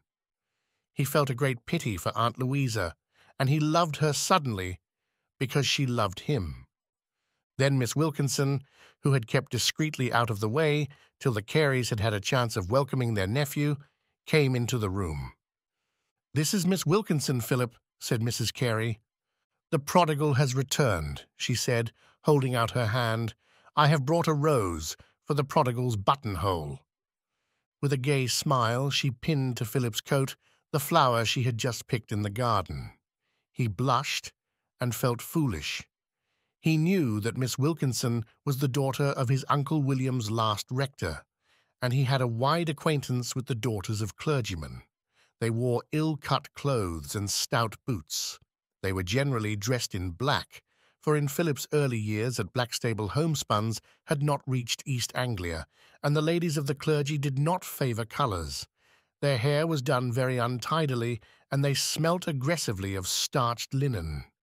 They considered the feminine graces unbecoming, and looked the same whether they were old or young. They bore their religion arrogantly. The closeness of their connection with the church made them adopt a slightly dictatorial attitude to the rest of mankind. Miss Wilkinson was very different. She wore a white muslin gown, stamped with gay little bunches of flowers, and pointed high-heeled shoes with open-work stockings. To Philip's inexperience, it seemed that she was wonderfully dressed. He did not see that her frock was cheap and showy. Her hair was elaborately dressed with a neat curl in the middle of the forehead. It was very black, shiny and hard, and it looked as though it could never be in the least disarranged. She had large black eyes, and her nose was slightly aquiline. In profile, she had somewhat the look of a bird of prey, but full face, she was prepossessing. She smiled a great deal, but her mouth was large, and when she smiled, she tried to hide her teeth, which were big and rather yellow. But what embarrassed Philip most was that she was heavily powdered. He had very strict views on feminine behaviour and did not think a lady ever powdered. But of course, Miss Wilkinson was a lady because she was a clergyman's daughter, and a clergyman was a gentleman. Philip made up his mind to dislike her thoroughly. She spoke with a slight French accent, and he did not know why she should, since she had been born and bred in the heart of England. He thought her smile affected, and the coy sprightliness of her manner irritated him. For 2 or 3 days he remained silent and hostile, but Miss Wilkinson apparently did not notice it. She was very affable. She addressed her conversation almost exclusively to him, and there was something flattering in the way she appealed constantly to his sane judgment. She made him laugh too, and Philip could never resist people who amused him. He had a gift now and then of saying neat things, and it was pleasant to have an appreciative listener. Neither the vicar nor Mrs. Carey had a sense of humour, and they never laughed at anything he said. As he grew used to Miss Wilkinson and his shyness left him, he began to like her better. He found the French accent picturesque, and at a garden party which the doctor gave, she was very much better dressed than anyone else. She wore a blue foulard with large white spots, and Philip was tickled at the sensation it caused. "I'm certain they think you're no better than you should be," he told her, laughing. "It's the dream of my life to be taken for an abandoned hussy," she answered. One day when Miss Wilkinson was in her room, he asked Aunt Louisa how old she was. "Oh, my dear, you should never ask a lady's age, but she's certainly too old for you to marry." The vicar gave his slow, obese smile. "She's no chicken, Louisa," he said. "She was nearly grown up when we were in Lincolnshire, and that was 20 years ago. She wore a pigtail hanging down her back." "She may not have been more than 10, said Philip. "She was older than that," said Aunt Louisa.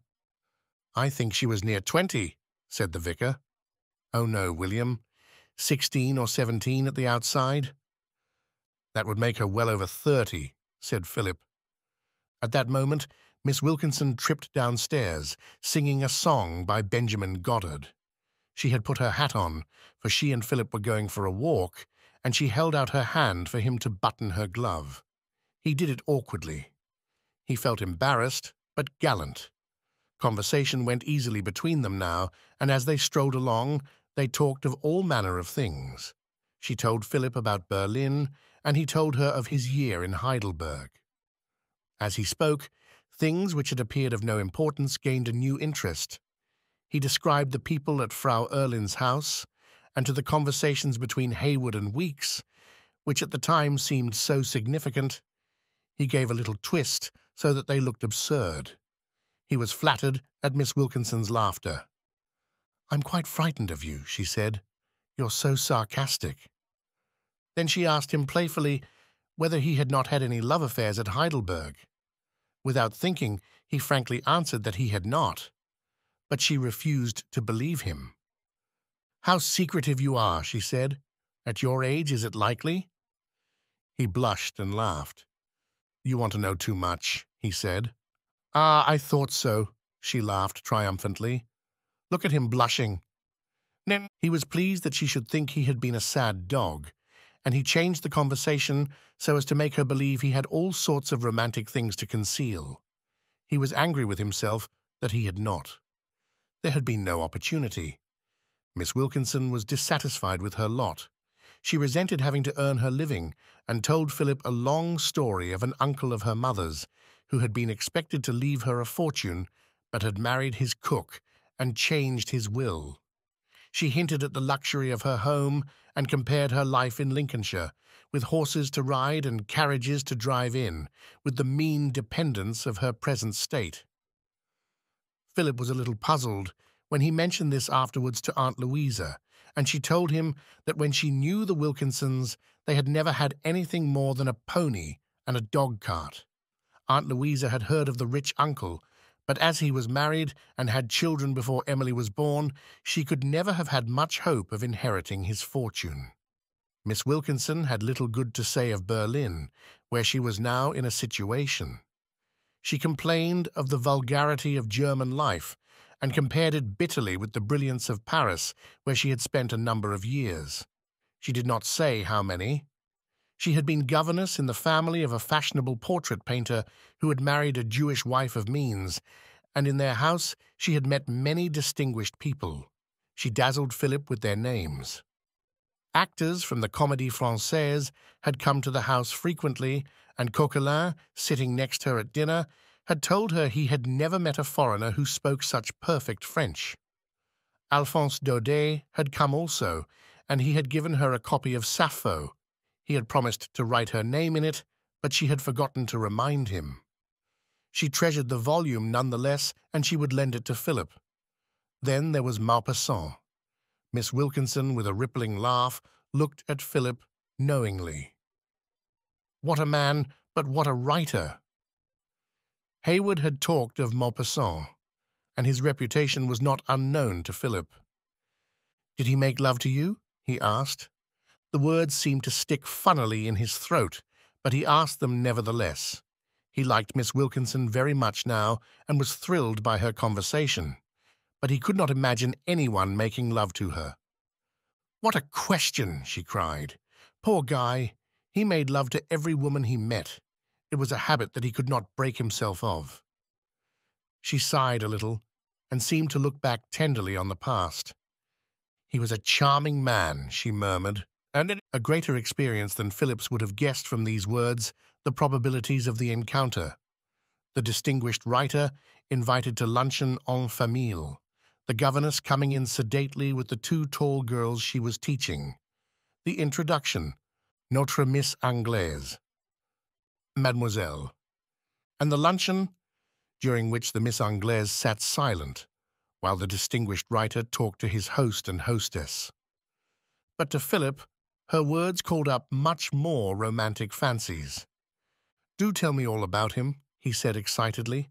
"There's nothing to tell," she said truthfully, but in such a manner as to convey that 3 volumes would scarcely have contained the lurid facts.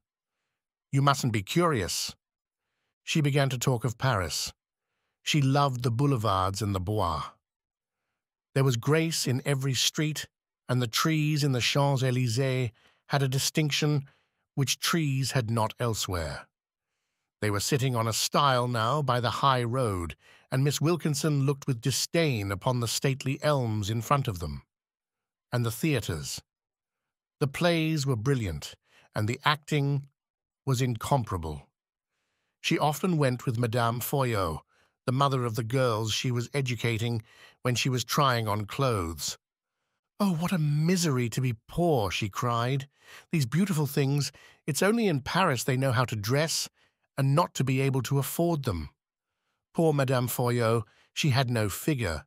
Sometimes the dressmaker used to whisper to me, 'Ah, mademoiselle, if she only had your figure.'" Philip noticed then that Miss Wilkinson had a robust form, and was proud of it. Men are so stupid in England. They only think of the face. The French, who are a nation of lovers, know how much more important the figure is. Philip had never thought of such things before, but he observed now that Miss Wilkinson's ankles were thick and ungainly. He withdrew his eyes quickly. "You should go to France.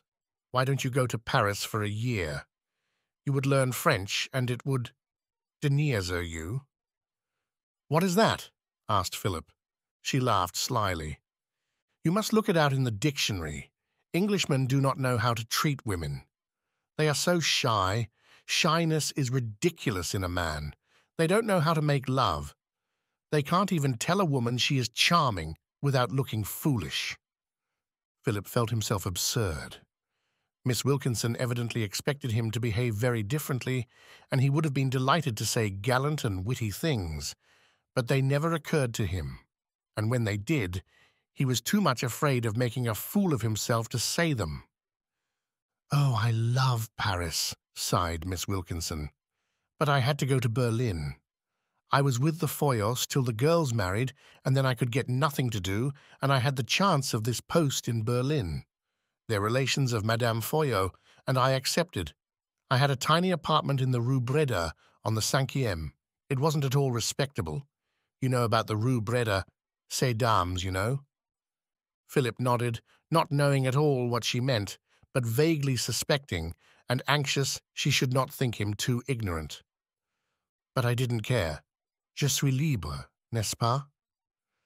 She was very fond of speaking French, which indeed she spoke well. "Once I had such a curious adventure there." She paused a little, and Philip pressed her to tell it. "You wouldn't tell me yours in Heidelberg," she said. "They were so unadventurous," he retorted. "I don't know what Mrs. Carey would say if she knew the sort of things we talk about together." "You don't imagine I shall tell her?" Will you promise? When he had done this, she told him how an art student who had a room on the floor above her, but she interrupted herself. Why don't you go in for art? You paint so prettily. Not well enough for that. That is for others to judge. Jamaica Nay, and I believe you have the making of a great artist.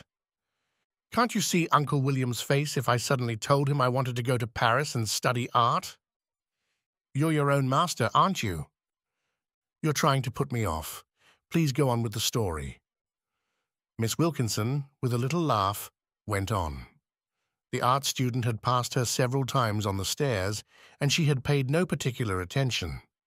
She saw that he had fine eyes, and he took off his hat very politely. And one day she found a letter slipped under her door. It was from him. He told her that he had adored her for months, and that he waited about the stairs for her to pass. Oh, it was a charming letter. Of course she did not reply, but what woman could help being flattered? And next day, there was another letter. It was wonderful, passionate, and touching. When next she met him on the stairs, she did not know which way to look. And every day the letters came, and now he begged her to see him. He said he would come in the evening, vers 9 heures, and she did not know what to do. Of course it was impossible, and he might ring and ring, but she would never open the door, and then, while she was waiting for the tinkling of the bell, all nerves, suddenly he stood before her. She had forgotten to shut the door when she came in. C'était une fatalité? And what happened then? Asked Philip.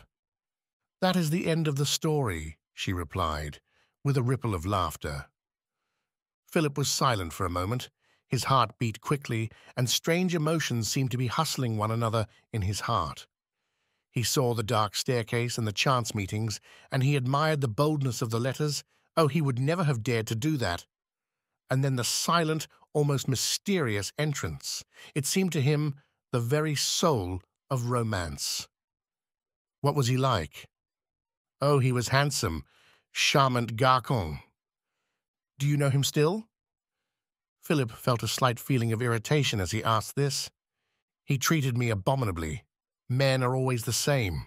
You're heartless, all of you. I don't know about that, said Philip, not without embarrassment. Let us go home, said Miss Wilkinson. 33. Philip could not get Miss Wilkinson's story out of his head. It was clear enough what she meant, even though she cut it short, and he was a little shocked. That sort of thing was all very well for married women. He had read enough French novels to know that in France it was indeed the rule, but Miss Wilkinson was English and unmarried. Her father was a clergyman.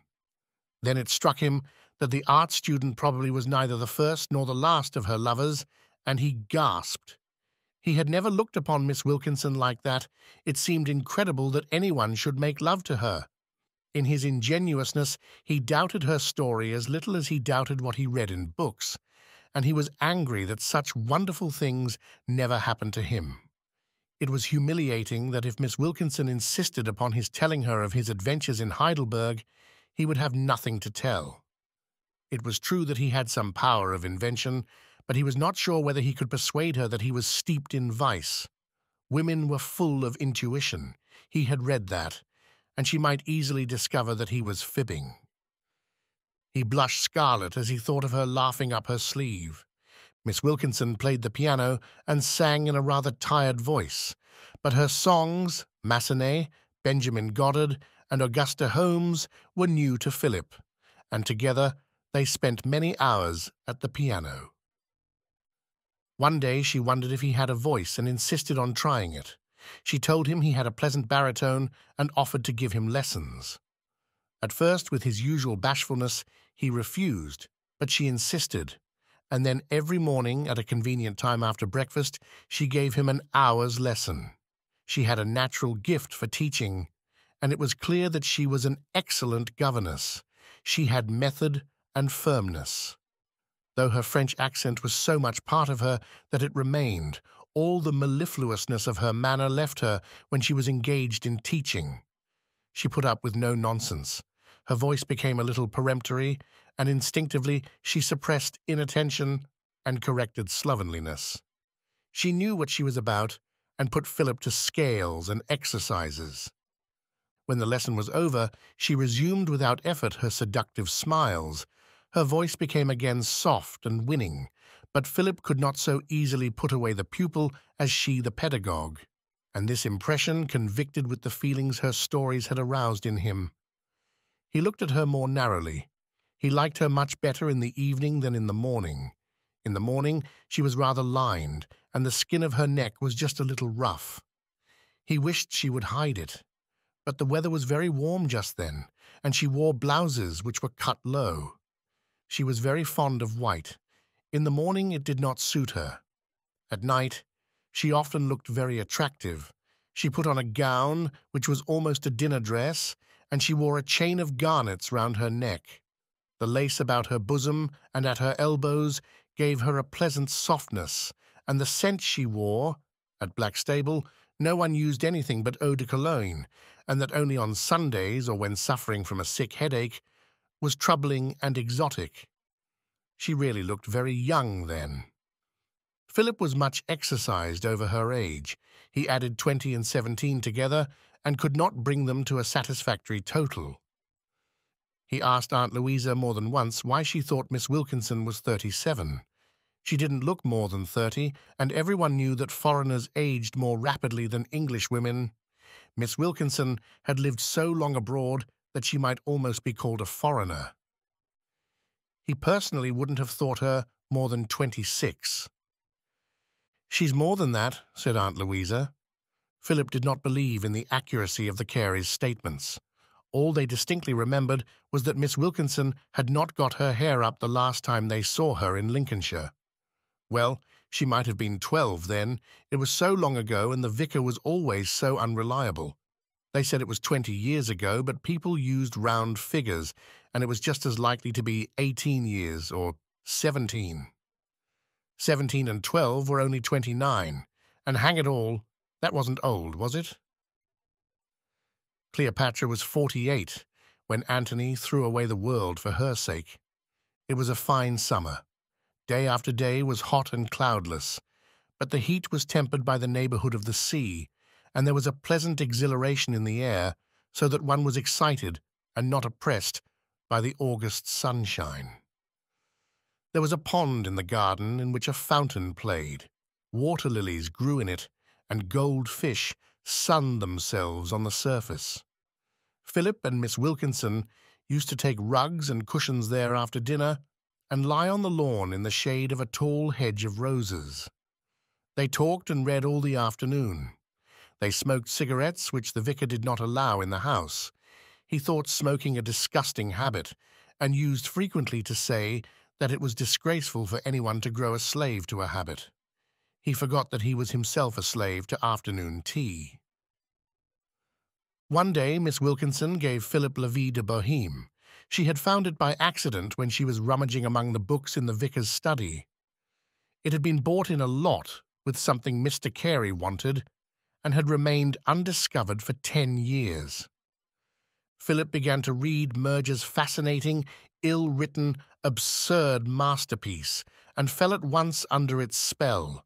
His soul danced with joy at that picture of starvation, which is so good-humoured, of squalor, which is so picturesque, of sordid love, which is so romantic, of bathos, which is so moving. Rodolphe and Mimi, Musette and Schaunard. They wander through the grey streets of the Latin Quarter, finding refuge now in one attic, now in another, in their quaint costumes of Louis Philippe, with their tears and their smiles, happy-go-lucky and reckless. Who can resist them? It is only when you return to the book with a sounder judgment that you find how gross their pleasures were, how vulgar their minds, and you feel the utter worthlessness as artists and as human beings of that gay procession. Philip was enraptured. "Don't you wish you were going to Paris instead of London?" asked Miss Wilkinson, smiling at his enthusiasm. "It's too late now, even if I did," he answered. During the fortnight he had been back from Germany, there had been much discussion between himself and his uncle about his future.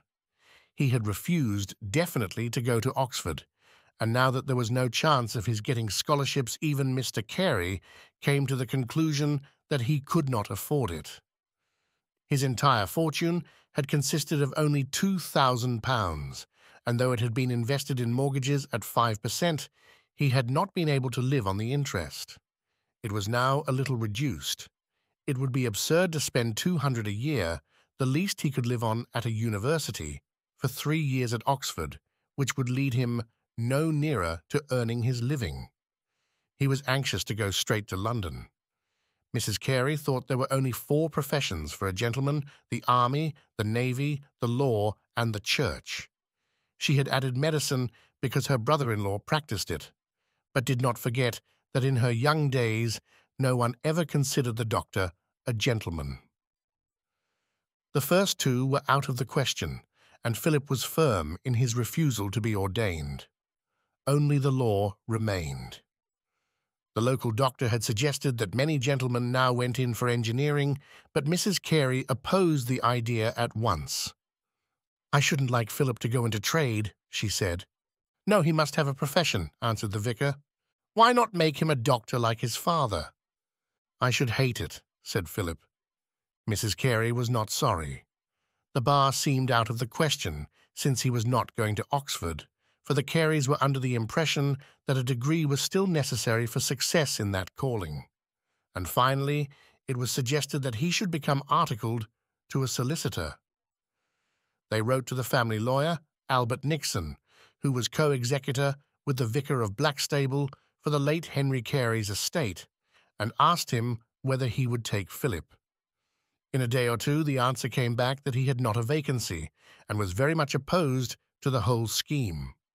The profession was greatly overcrowded, and without capital or connections, a man had small chance of becoming more than a managing clerk. He suggested, however, that Philip should become a chartered accountant. Neither the vicar nor his wife knew in the least what this was, and Philip had never heard of anyone being a chartered accountant.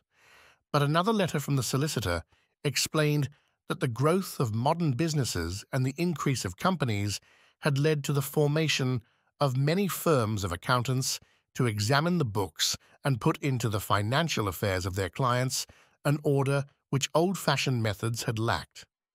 Some years before, a royal charter had been obtained, and the profession was becoming every year more respectable, lucrative, and important.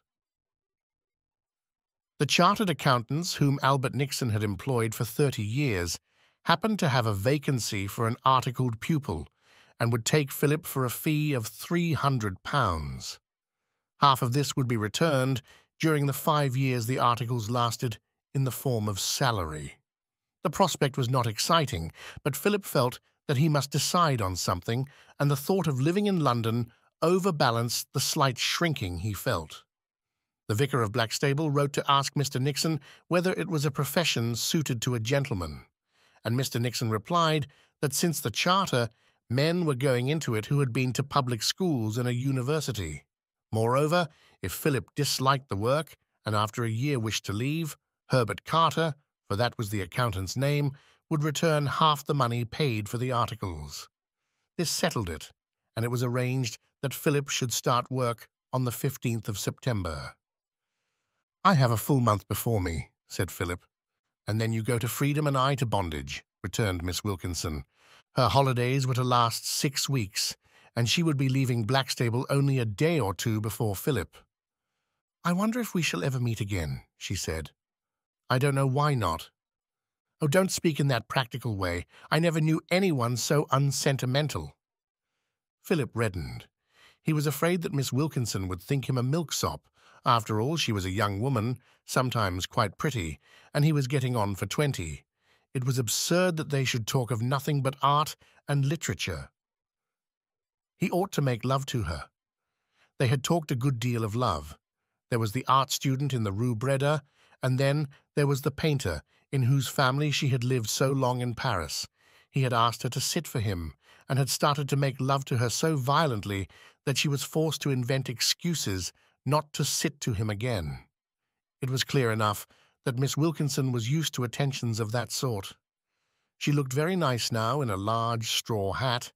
It was hot that afternoon, the hottest day they had had, and beads of sweat stood in a line on her upper lip. He called to mind Fräulein Cecilia and Herr Sung. He had never thought of Cecilia in an amorous way. She was exceedingly plain. But now, looking back, the affair seemed very romantic. He had a chance of romance, too. Miss Wilkinson was practically French, and that added zest to a possible adventure.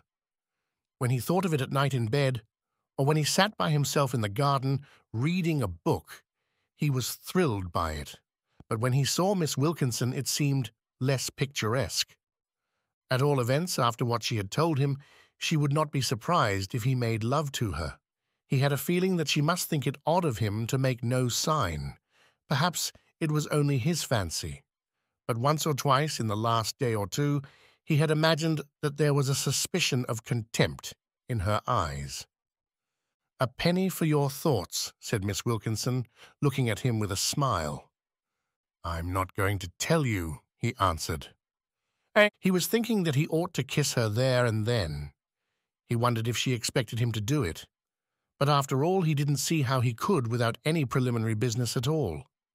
She would just think him mad, or she might slap his face. And perhaps she would complain to his uncle. He wondered how Herr Sung had started with Fräulein Cecilia. It would be beastly if she told his uncle. He knew what his uncle was. He would tell the doctor and Josiah Graves, and he would look a perfect fool. Aunt Louisa kept on saying that Miss Wilkinson was 37 if she was a day. He shuddered at the thought of the ridicule he would be exposed to. They would say she was old enough to be his mother. "Twopence for your thoughts," smiled Miss Wilkinson. "I was thinking about you," he answered boldly. That, at all events, committed him to nothing. "What were you thinking?" "Ah, now you want to know too much." "Naughty boy," said Miss Wilkinson. There it was again. Whenever he had succeeded in working himself up, she said something which reminded him of the governess. She called him playfully a naughty boy when he did not sing his exercises to her satisfaction. This time he grew quite sulky. "I wish you wouldn't treat me as if I were a child." "Are you cross?" "Very." "I didn't mean to." She put out her hand and he took it. Once or twice lately, when they shook hands at night, he had fancied she slightly pressed his hand. But this time there was no doubt about it. He did not quite know what he ought to say next. Here at last was his chance of an adventure, and he would be a fool not to take it. But it was a little ordinary, and he had expected more glamour. He had read many descriptions of love, and he felt in himself none of that uprush of emotion which novelists described. He was not carried off his feet in wave upon wave of passion. Nor was Miss Wilkinson the ideal. He had often pictured to himself the great violet eyes and the alabaster skin of some lovely girl, and he had thought of himself burying his face in the rippling masses of her auburn hair. He could not imagine himself burying his face in Miss Wilkinson's hair. It always struck him as a little sticky. All the same, it would be very satisfactory to have an intrigue, and he thrilled with the legitimate pride he would enjoy in his conquest. He owed it to himself to seduce her. He made up his mind to kiss Miss Wilkinson, not then, but in the evening. It would be easier in the dark, and after he had kissed her, the rest would follow. He would kiss her that very evening. He swore an oath to that effect. He laid his plans. After supper, he suggested that they should take a stroll in the garden. Miss Wilkinson accepted, and they sauntered side by side. Philip was very nervous. He did not know why, but the conversation would not lead in the right direction. He had decided that the first thing to do was to put his arm round her waist. But he could not suddenly put his arm round her waist when she was talking of the regatta which was to be held next week. He led her artfully into the darkest parts of the garden, but having arrived there, his courage failed him. They sat on a bench, and he had really made up his mind that here was his opportunity when Miss Wilkinson said she was sure there were earwigs and insisted on moving. They walked round the garden once more, and Philip promised himself he would take the plunge before they arrived at that bench again. But as they passed the house, they saw Mrs. Carey standing at the door. "Hadn't you young people better come in? I'm sure the night air isn't good for you." "Perhaps we had better go in," said Philip. "I don't want you to catch cold." He said it with a sigh of relief. He could attempt nothing more that night. But afterwards, when he was alone in his room, he was furious with himself. He had been a perfect fool. He was certain that Miss Wilkinson expected him to kiss her. Otherwise, she wouldn't have come into the garden. She was always saying that only Frenchmen knew how to treat women. Philip had read French novels. If he had been a Frenchman, he would have seized her in his arms and told her passionately that he adored her. He would have pressed his lips on her nuque. He did not know why Frenchmen always kissed ladies on the nuque. He did not himself see anything so very attractive in the nape of the neck. Of course, it was much easier for Frenchmen to do these things. The language was such an aid. Philip could never help feeling that to say passionate things in English sounded a little absurd. He wished now that he had never undertaken the siege of Miss Wilkinson's virtue. The first fortnight had been so jolly, and now he was wretched. But he was determined not to give in. He would never respect himself again if he did.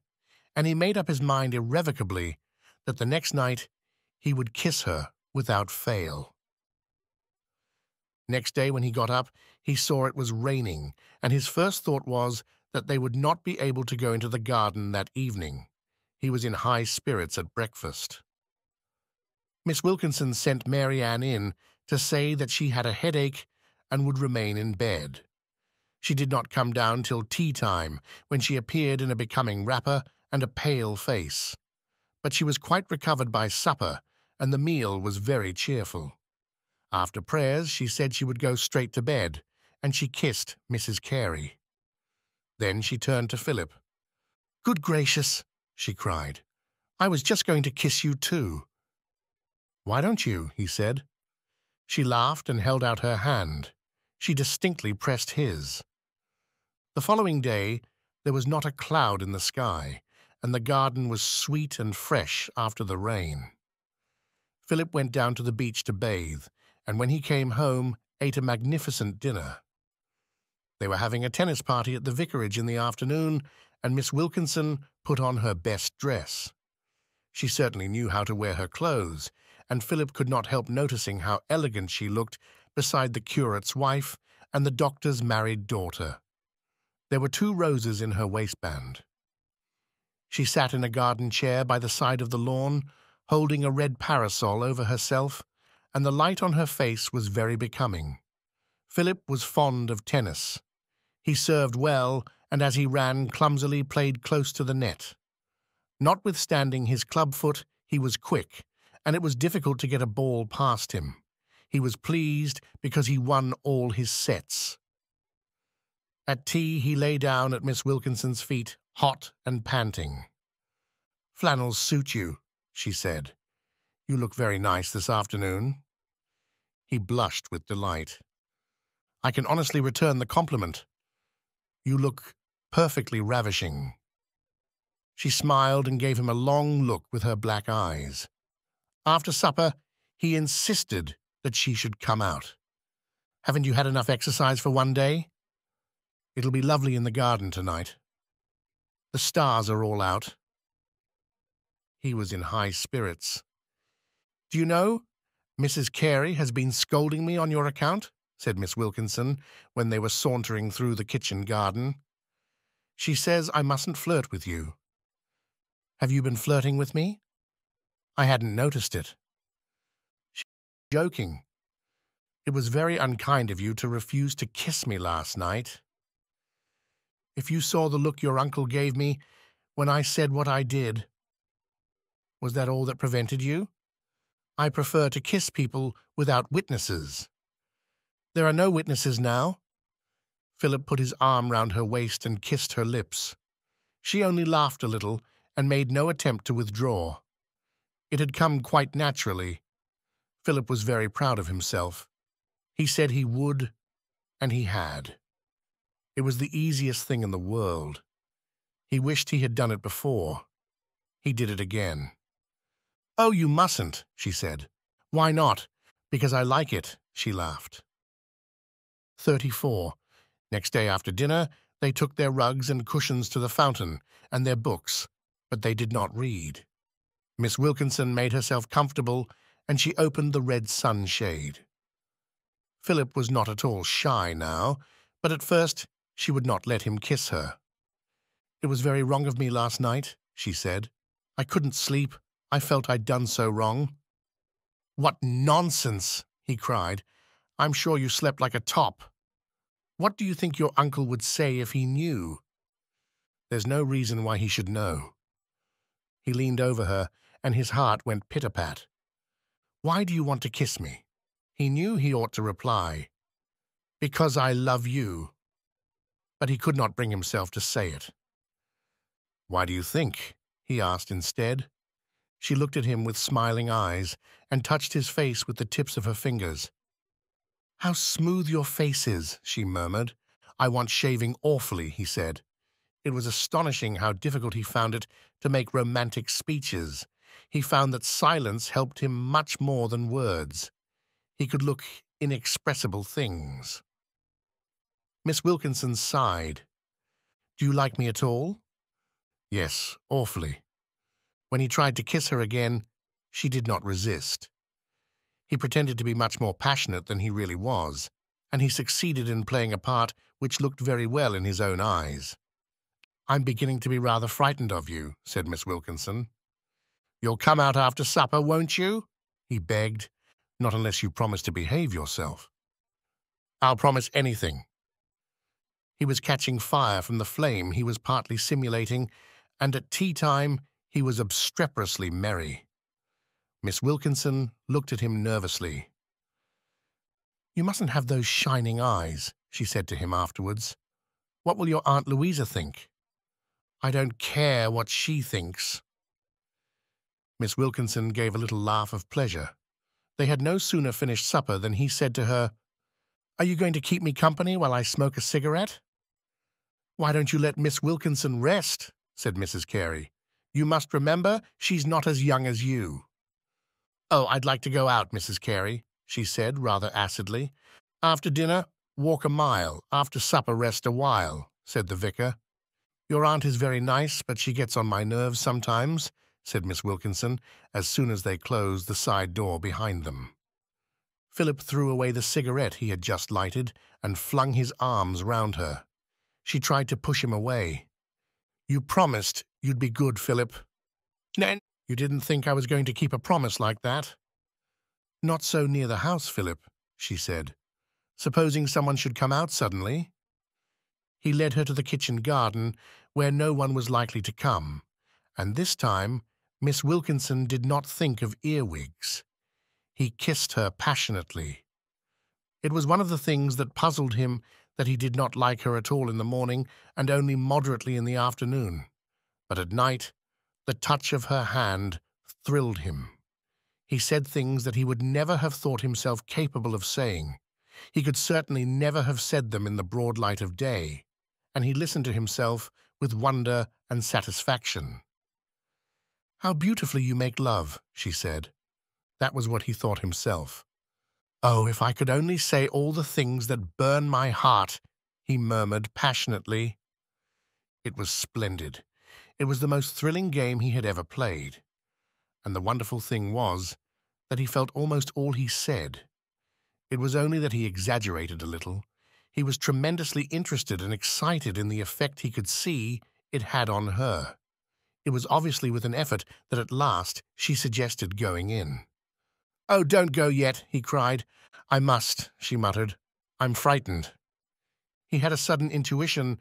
What was the right thing to do then? "I can't go in yet. I shall stay here and think. My cheeks are burning. I want the night air. Good night." He held out his hand seriously, and she took it in silence. He thought she stifled a sob. Oh, it was magnificent. When, after a decent interval during which he had been rather bored in the dark garden by himself, he went in, he found that Miss Wilkinson had already gone to bed. After that, things were different between them. The next day and the day after, Philip showed himself an eager lover.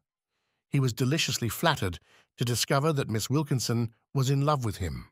She told him so in English, and she told him so in French. She paid him compliments. No one had ever informed him before that his eyes were charming and that he had a sensual mouth. He had never bothered much about his personal appearance, but now, when occasion presented, he looked at himself in the glass with satisfaction. When he kissed her, it was wonderful to feel the passion that seemed to thrill her soul. He kissed her a good deal, for he found it easier to do that than to say the things he instinctively felt she expected of him. It still made him feel a fool to say he worshipped her. He wished there were someone to whom he could boast a little, and he would willingly have discussed minute points of his conduct. Sometimes she said things that were enigmatic, and he was puzzled. He wished Hayward had been there so that he could ask him what he thought she meant and what he had better do next. He could not make up his mind whether he ought to rush things or let them take their time. There were only 3 weeks more. "I can't bear to think of that," she said.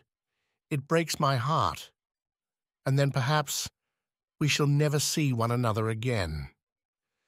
"If you cared for me at all, you wouldn't be so unkind to me," he whispered. "Oh, why can't you be content to let it go on as it is? Men are always the same. They're never satisfied." And when he pressed her, she said, "But don't you see it's impossible? How can we hear?" He proposed all sorts of schemes, but she would not have anything to do with them. "I daren't take the risk. It would be too dreadful if your aunt found out." A day or two later, he had an idea which seemed brilliant. "Look here, if you had a headache on Sunday evening and offered to stay at home and look after the house, Aunt Louisa would go to church." Generally, Mrs. Carey remained in on Sunday evening in order to allow Mary Ann to go to church, but she would welcome the opportunity of attending evensong. Philip had not found it necessary to impart to his relations the change in his views on Christianity which had occurred in Germany. They could not be expected to understand, and it seemed less trouble to go to church quietly.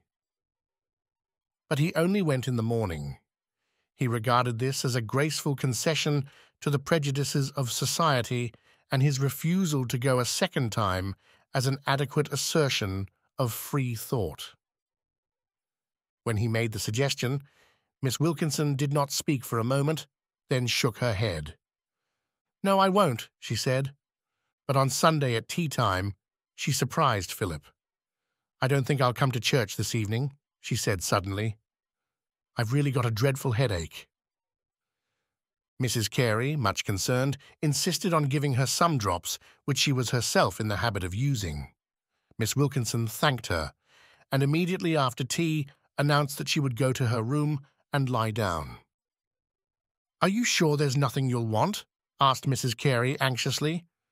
"Quite sure, thank you. Because if there isn't, I think I'll go to church.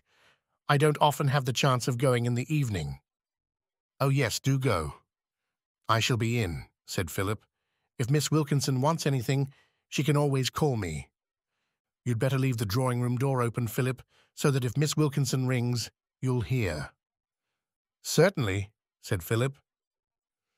So after 6 o'clock, Philip was left alone in the house with Miss Wilkinson. He felt sick with apprehension. He wished with all his heart that he had not suggested the plan. But it was too late now. He must take the opportunity which he had made. What would Miss Wilkinson think of him if he did not? He went into the hall and listened. There was not a sound. He wondered if Miss Wilkinson really had a headache. Perhaps she had forgotten his suggestion. His heart beat painfully. He crept up the stairs as softly as he could, and he stopped with a start when they creaked. He stood outside Miss Wilkinson's room and listened. He put his hand on the knob of the door handle. He waited. It seemed to him that he waited for at least 5 minutes, trying to make up his mind, and his hand trembled. He would willingly have bolted, but he was afraid of the remorse which he knew would seize him. It was like getting on the highest diving board in a swimming bath. It looked nothing from below, but when you got up there and stared down at the water, your heart sank. And the only thing that forced you to dive was the shame of coming down meekly by the steps you had climbed up. Philip screwed up his courage.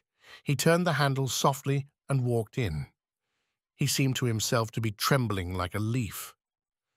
Miss Wilkinson was standing at the dressing table with her back to the door, and she turned round quickly when she heard it open. "Oh, it's you. What do you want?" She had taken off her skirt and blouse and was standing in her petticoat. It was short and only came down to the top of her boots. The upper part of it was black, of some shiny material, and there was a red flounce. She wore a camisole of white calico with short arms. She looked grotesque. Philip's heart sank as he stared at her.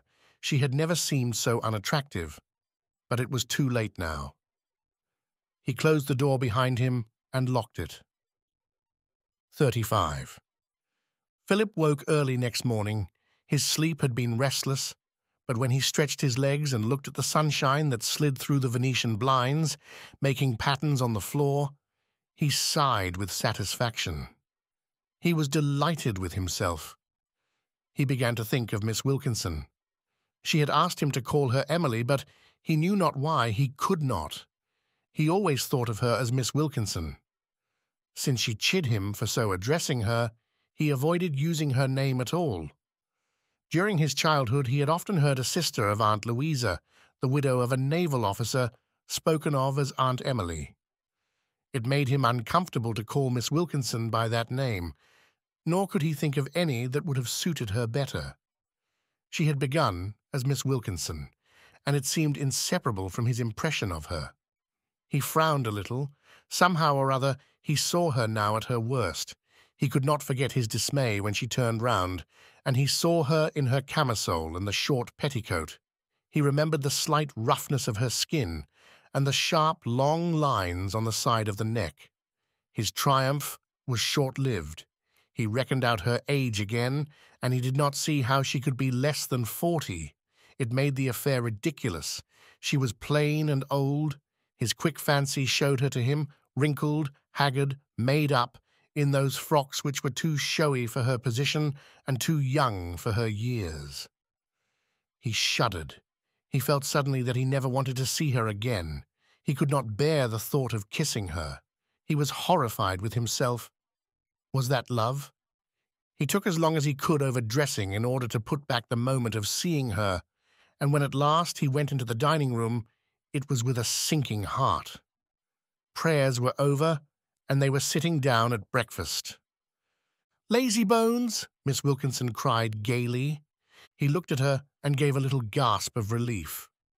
She was sitting with her back to the window. She was really quite nice. He wondered why he had thought such things about her. His self-satisfaction returned to him. He was taken aback by the change in her. She told him in a voice thrilling with emotion immediately after breakfast that she loved him. And when a little later they went into the drawing-room for his singing lesson, and she sat down on the music stool, she put up her face in the middle of a scale and said, "Embrasse-moi." When he bent down, she flung her arms round his neck. It was slightly uncomfortable, for she held him in such a position that he felt rather choked.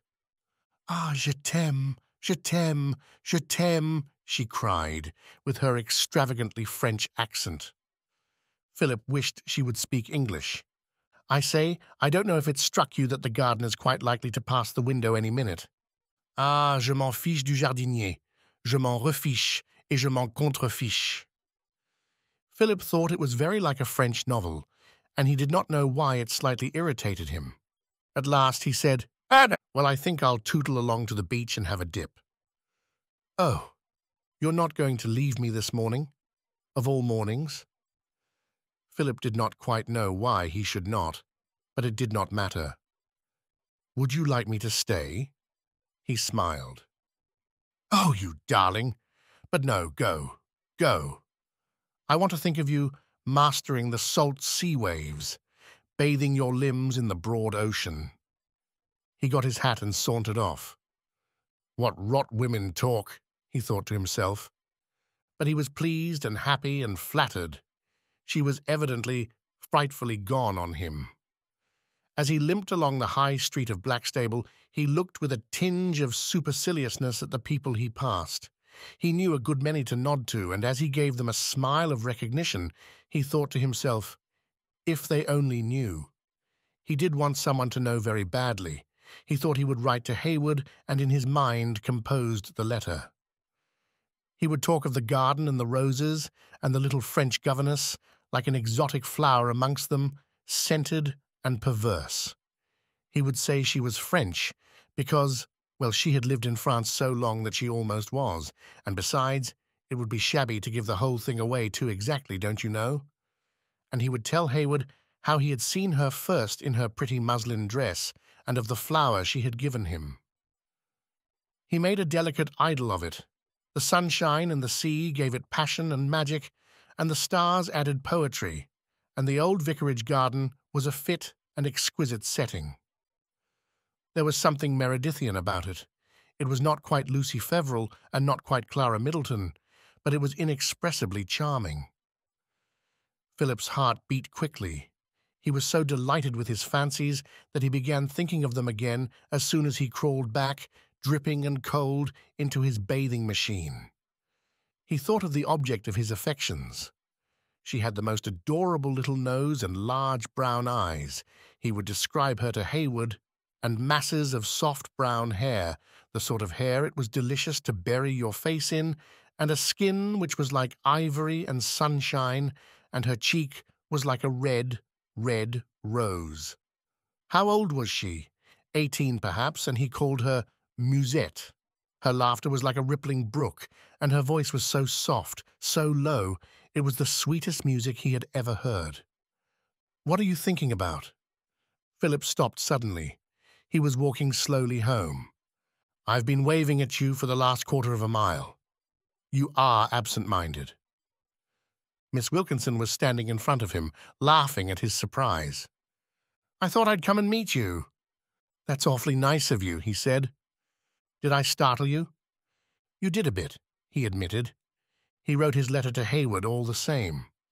There were 8 pages of it. The fortnight that remained passed quickly, and though each evening, when they went into the garden after supper, Miss Wilkinson remarked that one day more had gone, Philip was in too cheerful spirits to let the thought depress him. One night, Miss Wilkinson suggested that it would be delightful if she could exchange her situation in Berlin for one in London.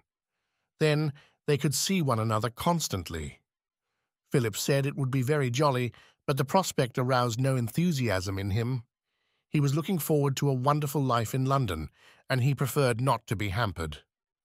He spoke a little too freely of all he meant to do, and allowed Miss Wilkinson to see that already he was longing to be off. "You wouldn't talk like that if you loved me," she cried. He was taken aback and remained silent. "What a fool I've been," she muttered. To his surprise, he saw that she was crying. He had a tender heart and hated to see anyone miserable. "Oh, I'm awfully sorry. What have I done? Don't cry. Oh, Philip, don't leave me.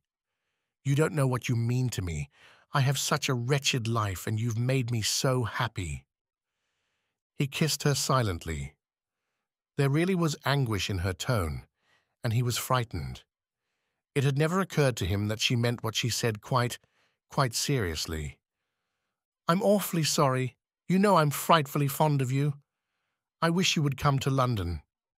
You know I can't. Places are almost impossible to get, and I hate English life." Almost unconscious that he was acting a part, moved by her distress, he pressed her more and more. Her tears vaguely flattered him, and he kissed her with real passion. But a day or two later, she made a real scene. There was a tennis party at the vicarage, and two girls came, daughters of a retired major in an Indian regiment who had lately settled in Blackstable. They were very pretty. One was Philip's age, and the other was a year or two younger. Being used to the society of young men, they were full of stories of hill stations in India, and at that time the stories of Rudyard Kipling were in every hand.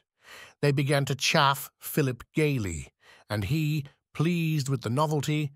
The young ladies at Blackstable treated the vicar's nephew with a certain seriousness, was gay and jolly. Some devil within him prompted him to start a violent flirtation with them both, and as he was the only young man there, they were quite willing to meet him halfway.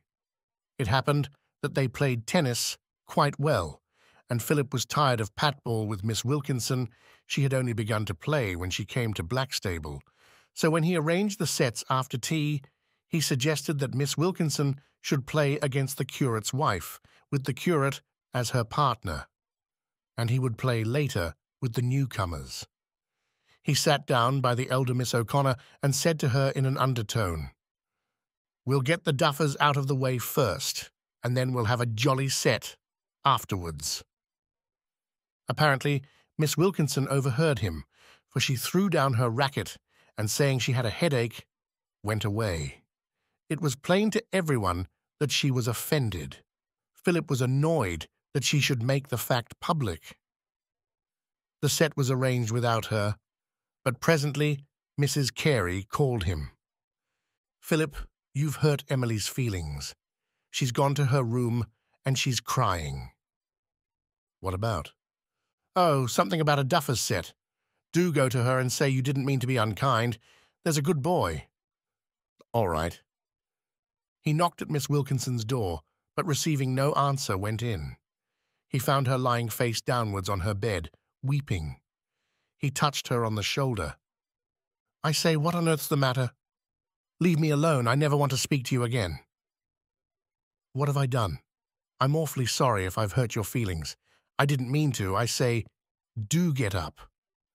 "Oh, I'm so unhappy. How could you be cruel to me? You know I hate that stupid game. Play because I want to play with you." She got up and walked towards the dressing table, but after a quick look in the glass, sank into a chair. She made her handkerchief into a ball and dabbed her eyes with it. "I've given you the greatest thing a woman can give a man. Oh, what a fool I was! And you have no gratitude. You must be quite heartless. How could you be so cruel as to torment me by flirting with those vulgar girls? We've only got just over a week. Can't you even give me that?" Philip stood over her rather sulkily. He thought her behaviour childish. He was vexed with her for having shown her ill temper before strangers. "No, but you know I don't care twopence about either of the O'Connors. Why on earth should you think I do?" Miss Wilkinson put away her handkerchief. Her tears had made marks on her powdered face, and her hair was somewhat disarranged. Her white dress did not suit her very well just then. She looked at Philip with hungry, passionate eyes. "Because you're 20, and so's she," she said hoarsely. "And I'm old." Philip reddened and looked away. The anguish of her tone made him feel strangely uneasy. He wished with all his heart that he had never had anything to do with Miss Wilkinson. "I don't want to make you unhappy," he said awkwardly. "You'd better go down and look after your friends.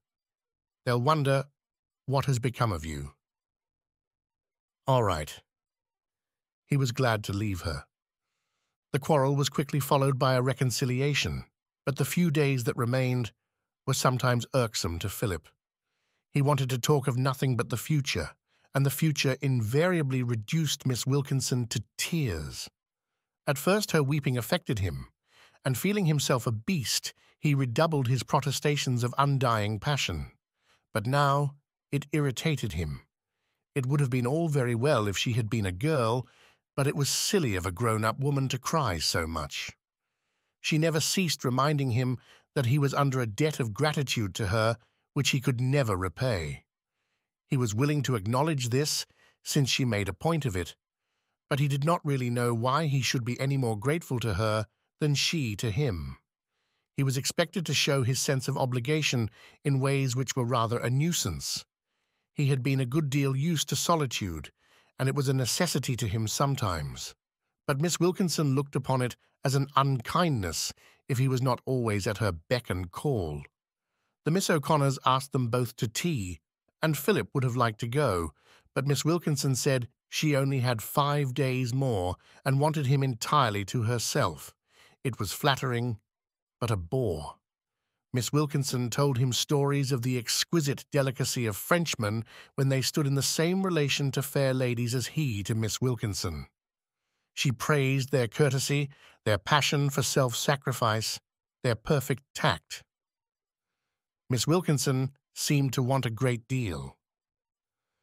Philip listened to her enumeration of the qualities which must be possessed by the perfect lover, and he could not help feeling a certain satisfaction that she lived in Berlin. "You will write to me, won't you? Write to me every day. I want to know everything you're doing. You must keep nothing from me." "I shall be awfully busy," he answered. "I'll write as often as I can." She flung her arms passionately round his neck. He was embarrassed sometimes by the demonstrations of her affection. He would have preferred her to be more passive. It shocked him a little that she should give him so marked a lead. It did not tally altogether with his prepossessions about the modesty of the feminine temperament. At length the day came on which Miss Wilkinson was to go, and she came down to breakfast, pale and subdued, in a serviceable travelling dress of black and white check. She looked a very competent governess. Philip was silent too, for he did not quite know what to say that would fit the circumstance, and he was terribly afraid that if he said something flippant, Miss Wilkinson would break down before his uncle and make a scene. They had said their last goodbye to one another in the garden the night before, and Philip was relieved that there was now no opportunity for them to be alone. He remained in the dining-room after breakfast in case Miss Wilkinson should insist on kissing him on the stairs. He did not want Marianne, now a woman hard upon middle age with a sharp tongue, to catch them in a compromising position. Marianne did not like Miss Wilkinson and called her an old cat. Aunt Louisa was not very well and could not come to the station, but the vicar and Philip saw her off. Just as the train was leaving, she leaned out and kissed Mr. Carey. "I must kiss you too, Philip," she said. "All right," he said, blushing. He stood up on the step, and she kissed him quickly. The train started, and Miss Wilkinson sank into the corner of her carriage and wept disconsolately. Philip, as he walked back to the vicarage, felt a distinct sensation of relief. "Well, did you see her safely off?" asked Aunt Louisa when they got in. "Yes, she seemed rather weepy. She insisted on kissing me and Philip." "Oh, well, at her age it's not dangerous." Mrs. Carey pointed to the sideboard. "There's a letter for you, Philip. It came by the second post." It was from Hayward and ran as follows. "My dear boy, I answer your letter at once. I venture to read it to a great friend of mine, a charming woman whose help and sympathy have been very precious to me, a woman with a real feeling for art and literature, and we agreed that it was charming. You wrote from your heart, and you do not know the delightful naivete which is in every line, and because you love, you write like a poet. Ah, dear boy, that is the real thing. I felt the glow of your young passion, and your prose was musical from the sincerity of your emotion. You must be happy. I wish I could have been present unseen in that enchanted garden while you wandered hand in hand, like Daphnis and Chloe, amid the flowers. I can see you, my Daphnis, with the light of young love in your eyes, tender, enraptured, and ardent, while Chloe in your arms, so young and soft and fresh, vowing she would ne'er consent, consented. Roses and violets and honeysuckle. Oh, my friend, I envy you. It is so good to think that your first love should have been pure poetry. Treasure the moments, for the immortal gods have given you the greatest gift of all, and it will be a sweet, sad memory till your dying day. You will never again enjoy that careless rapture.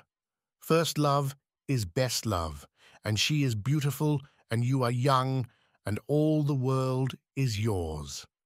I felt my pulse go faster when, with your adorable simplicity, you told me that you buried your face in her long hair. I am sure that it is that exquisite chestnut which seems just touched with gold. I would have you sit under a leafy tree side by side and read together Romeo and Juliet. And then I would have you fall on your knees and, on my behalf, kiss the ground on which her foot has left its imprint. Then tell her it is the homage of a poet to her radiant youth and to your love for her. Yours always, G. Etheridge Hayward. "What damned rot!" said Philip, when he finished the letter. Miss Wilkinson, oddly enough, had suggested that they should read Romeo and Juliet together, but Philip had firmly declined. Then, as he put the letter in his pocket, he felt a queer little pang of bitterness because reality seemed so different from the ideal. 36. A few days later, Philip went to London.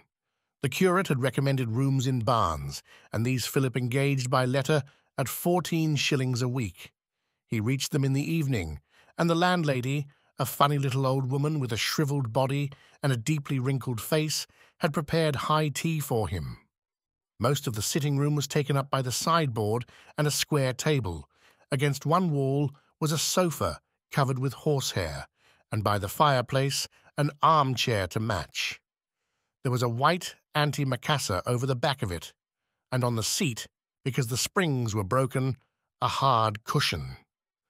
After having his tea, he unpacked and arranged his books. Then he sat down and tried to read, but he was depressed. The silence in the street made him slightly uncomfortable, and he felt very much alone. Next day he got up early. He put on his tailcoat and the tall hat which he had worn at school, but it was very shabby, and he made up his mind to stop at the stores on his way to the office and buy a new one. When he had done this, he found himself in plenty of time, and so walked along the Strand. The office of Messrs. Herbert Carter and Company was in a little street off Chancery Lane, and he had to ask his way 2 or 3 times. He felt that people were staring at him a great deal, and once he took off his hat to see whether by chance the label had been left on. When he arrived, he knocked at the door, but no one answered, and looking at his watch, he found it was barely 9:30. He supposed he was too early. He went away, and 10 minutes later returned to find an office boy, with a long nose, pimply face, and a Scotch accent, opening the door. Philip asked for Mr. Herbert Carter. He had not come yet.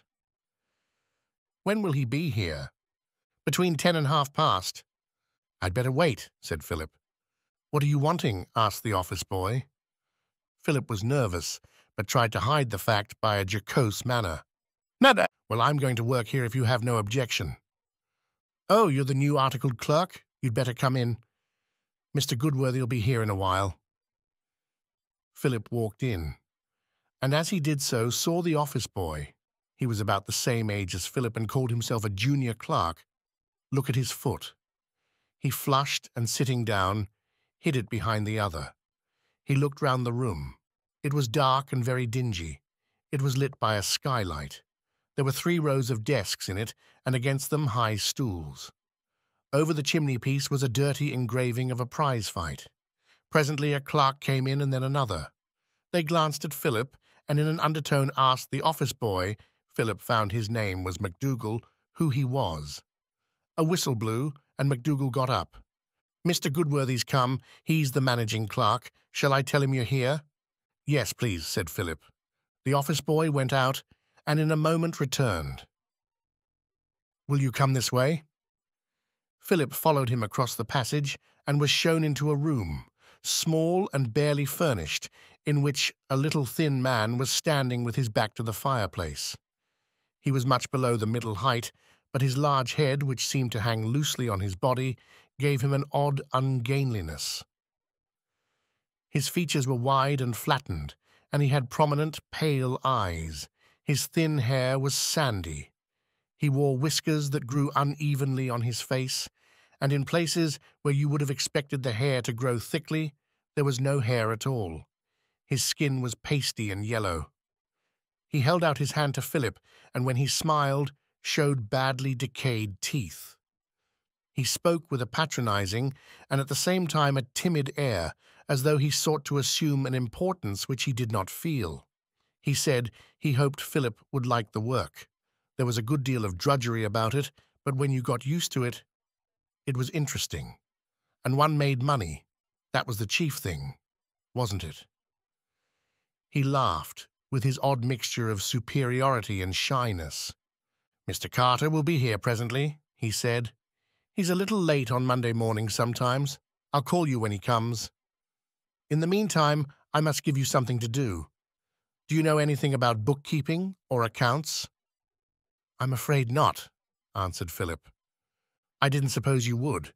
They don't teach you things at school that are much use in business, I'm afraid."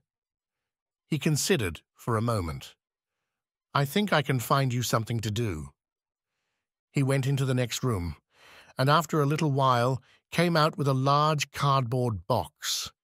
It contained a vast number of letters in great disorder, and he told Philip to sort them out and arrange them alphabetically according to the names of the writers. "I'll take you to the room in which the articled clerk generally sits. There's a very nice fellow in it. His name is Watson. He's a son of Watson, Cragg, and Thompson, you know, the brewers. He's spending a year with us to learn business." Mr. Goodworthy led Philip through the dingy office, where now 6 or 8 clerks were working, into a narrow room behind. It had been made into a separate apartment by a glass partition, and here they found Watson sitting back in a chair, reading The Sportsman. He was a large, stout young man, elegantly dressed, and he looked up as Mr. Goodworthy entered. He asserted his position by calling the managing clerk Goodworthy.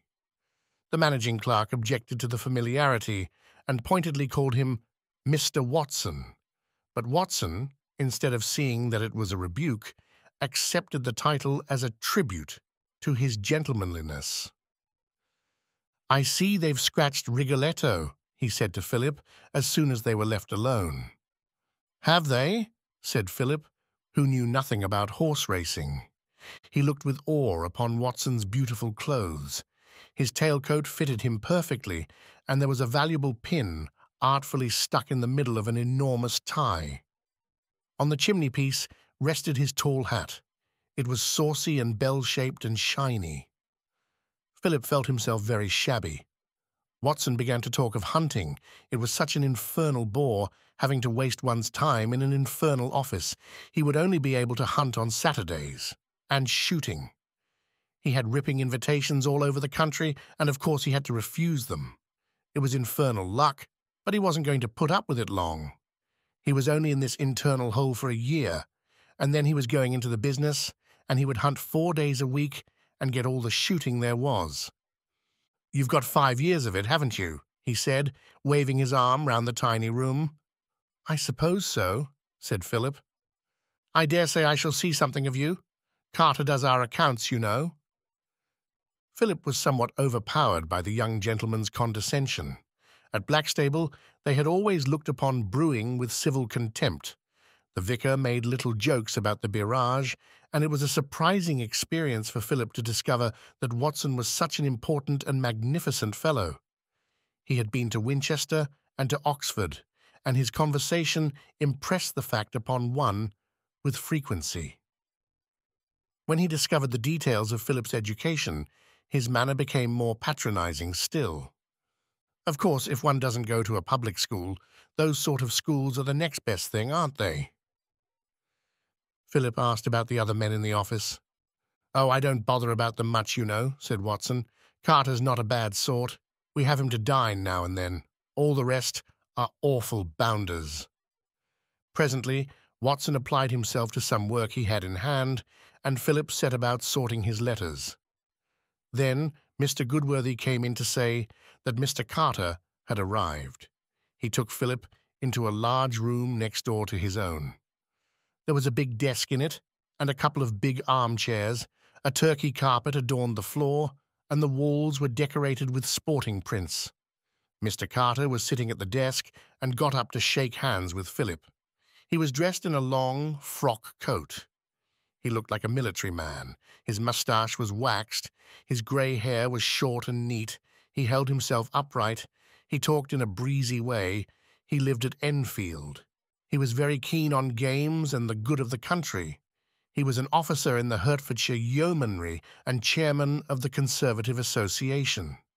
When he was told that a local magnate had said no one would take him for a city man, he felt that he had not lived in vain. He talked to Philip in a pleasant, off-hand fashion. Mr. Goodworthy would look after him. Watson was a nice fellow, perfect gentleman, good sportsman. Did Philip hunt? Pity the sport for gentlemen. Didn't have much chance of hunting now, had to leave that to his son. His son was at Cambridge. He'd sent him to rugby, fine school rugby, nice class of boys there. In a couple of years his son would be articled. That would be nice for Philip. He'd like his son, thorough sportsman. He hoped Philip would get on well and like the work. He mustn't miss his lectures. They were getting up the tone of the profession. They wanted gentlemen in it. Well, Mr. Goodworthy was there. If he wanted to know anything, Mr. Goodworthy would tell him. What was his handwriting like? Mr. Goodworthy would see about that. Philip was overwhelmed by so much gentlemanliness. In East Anglia they knew who were gentlemen and who weren't, but the gentlemen didn't talk about it.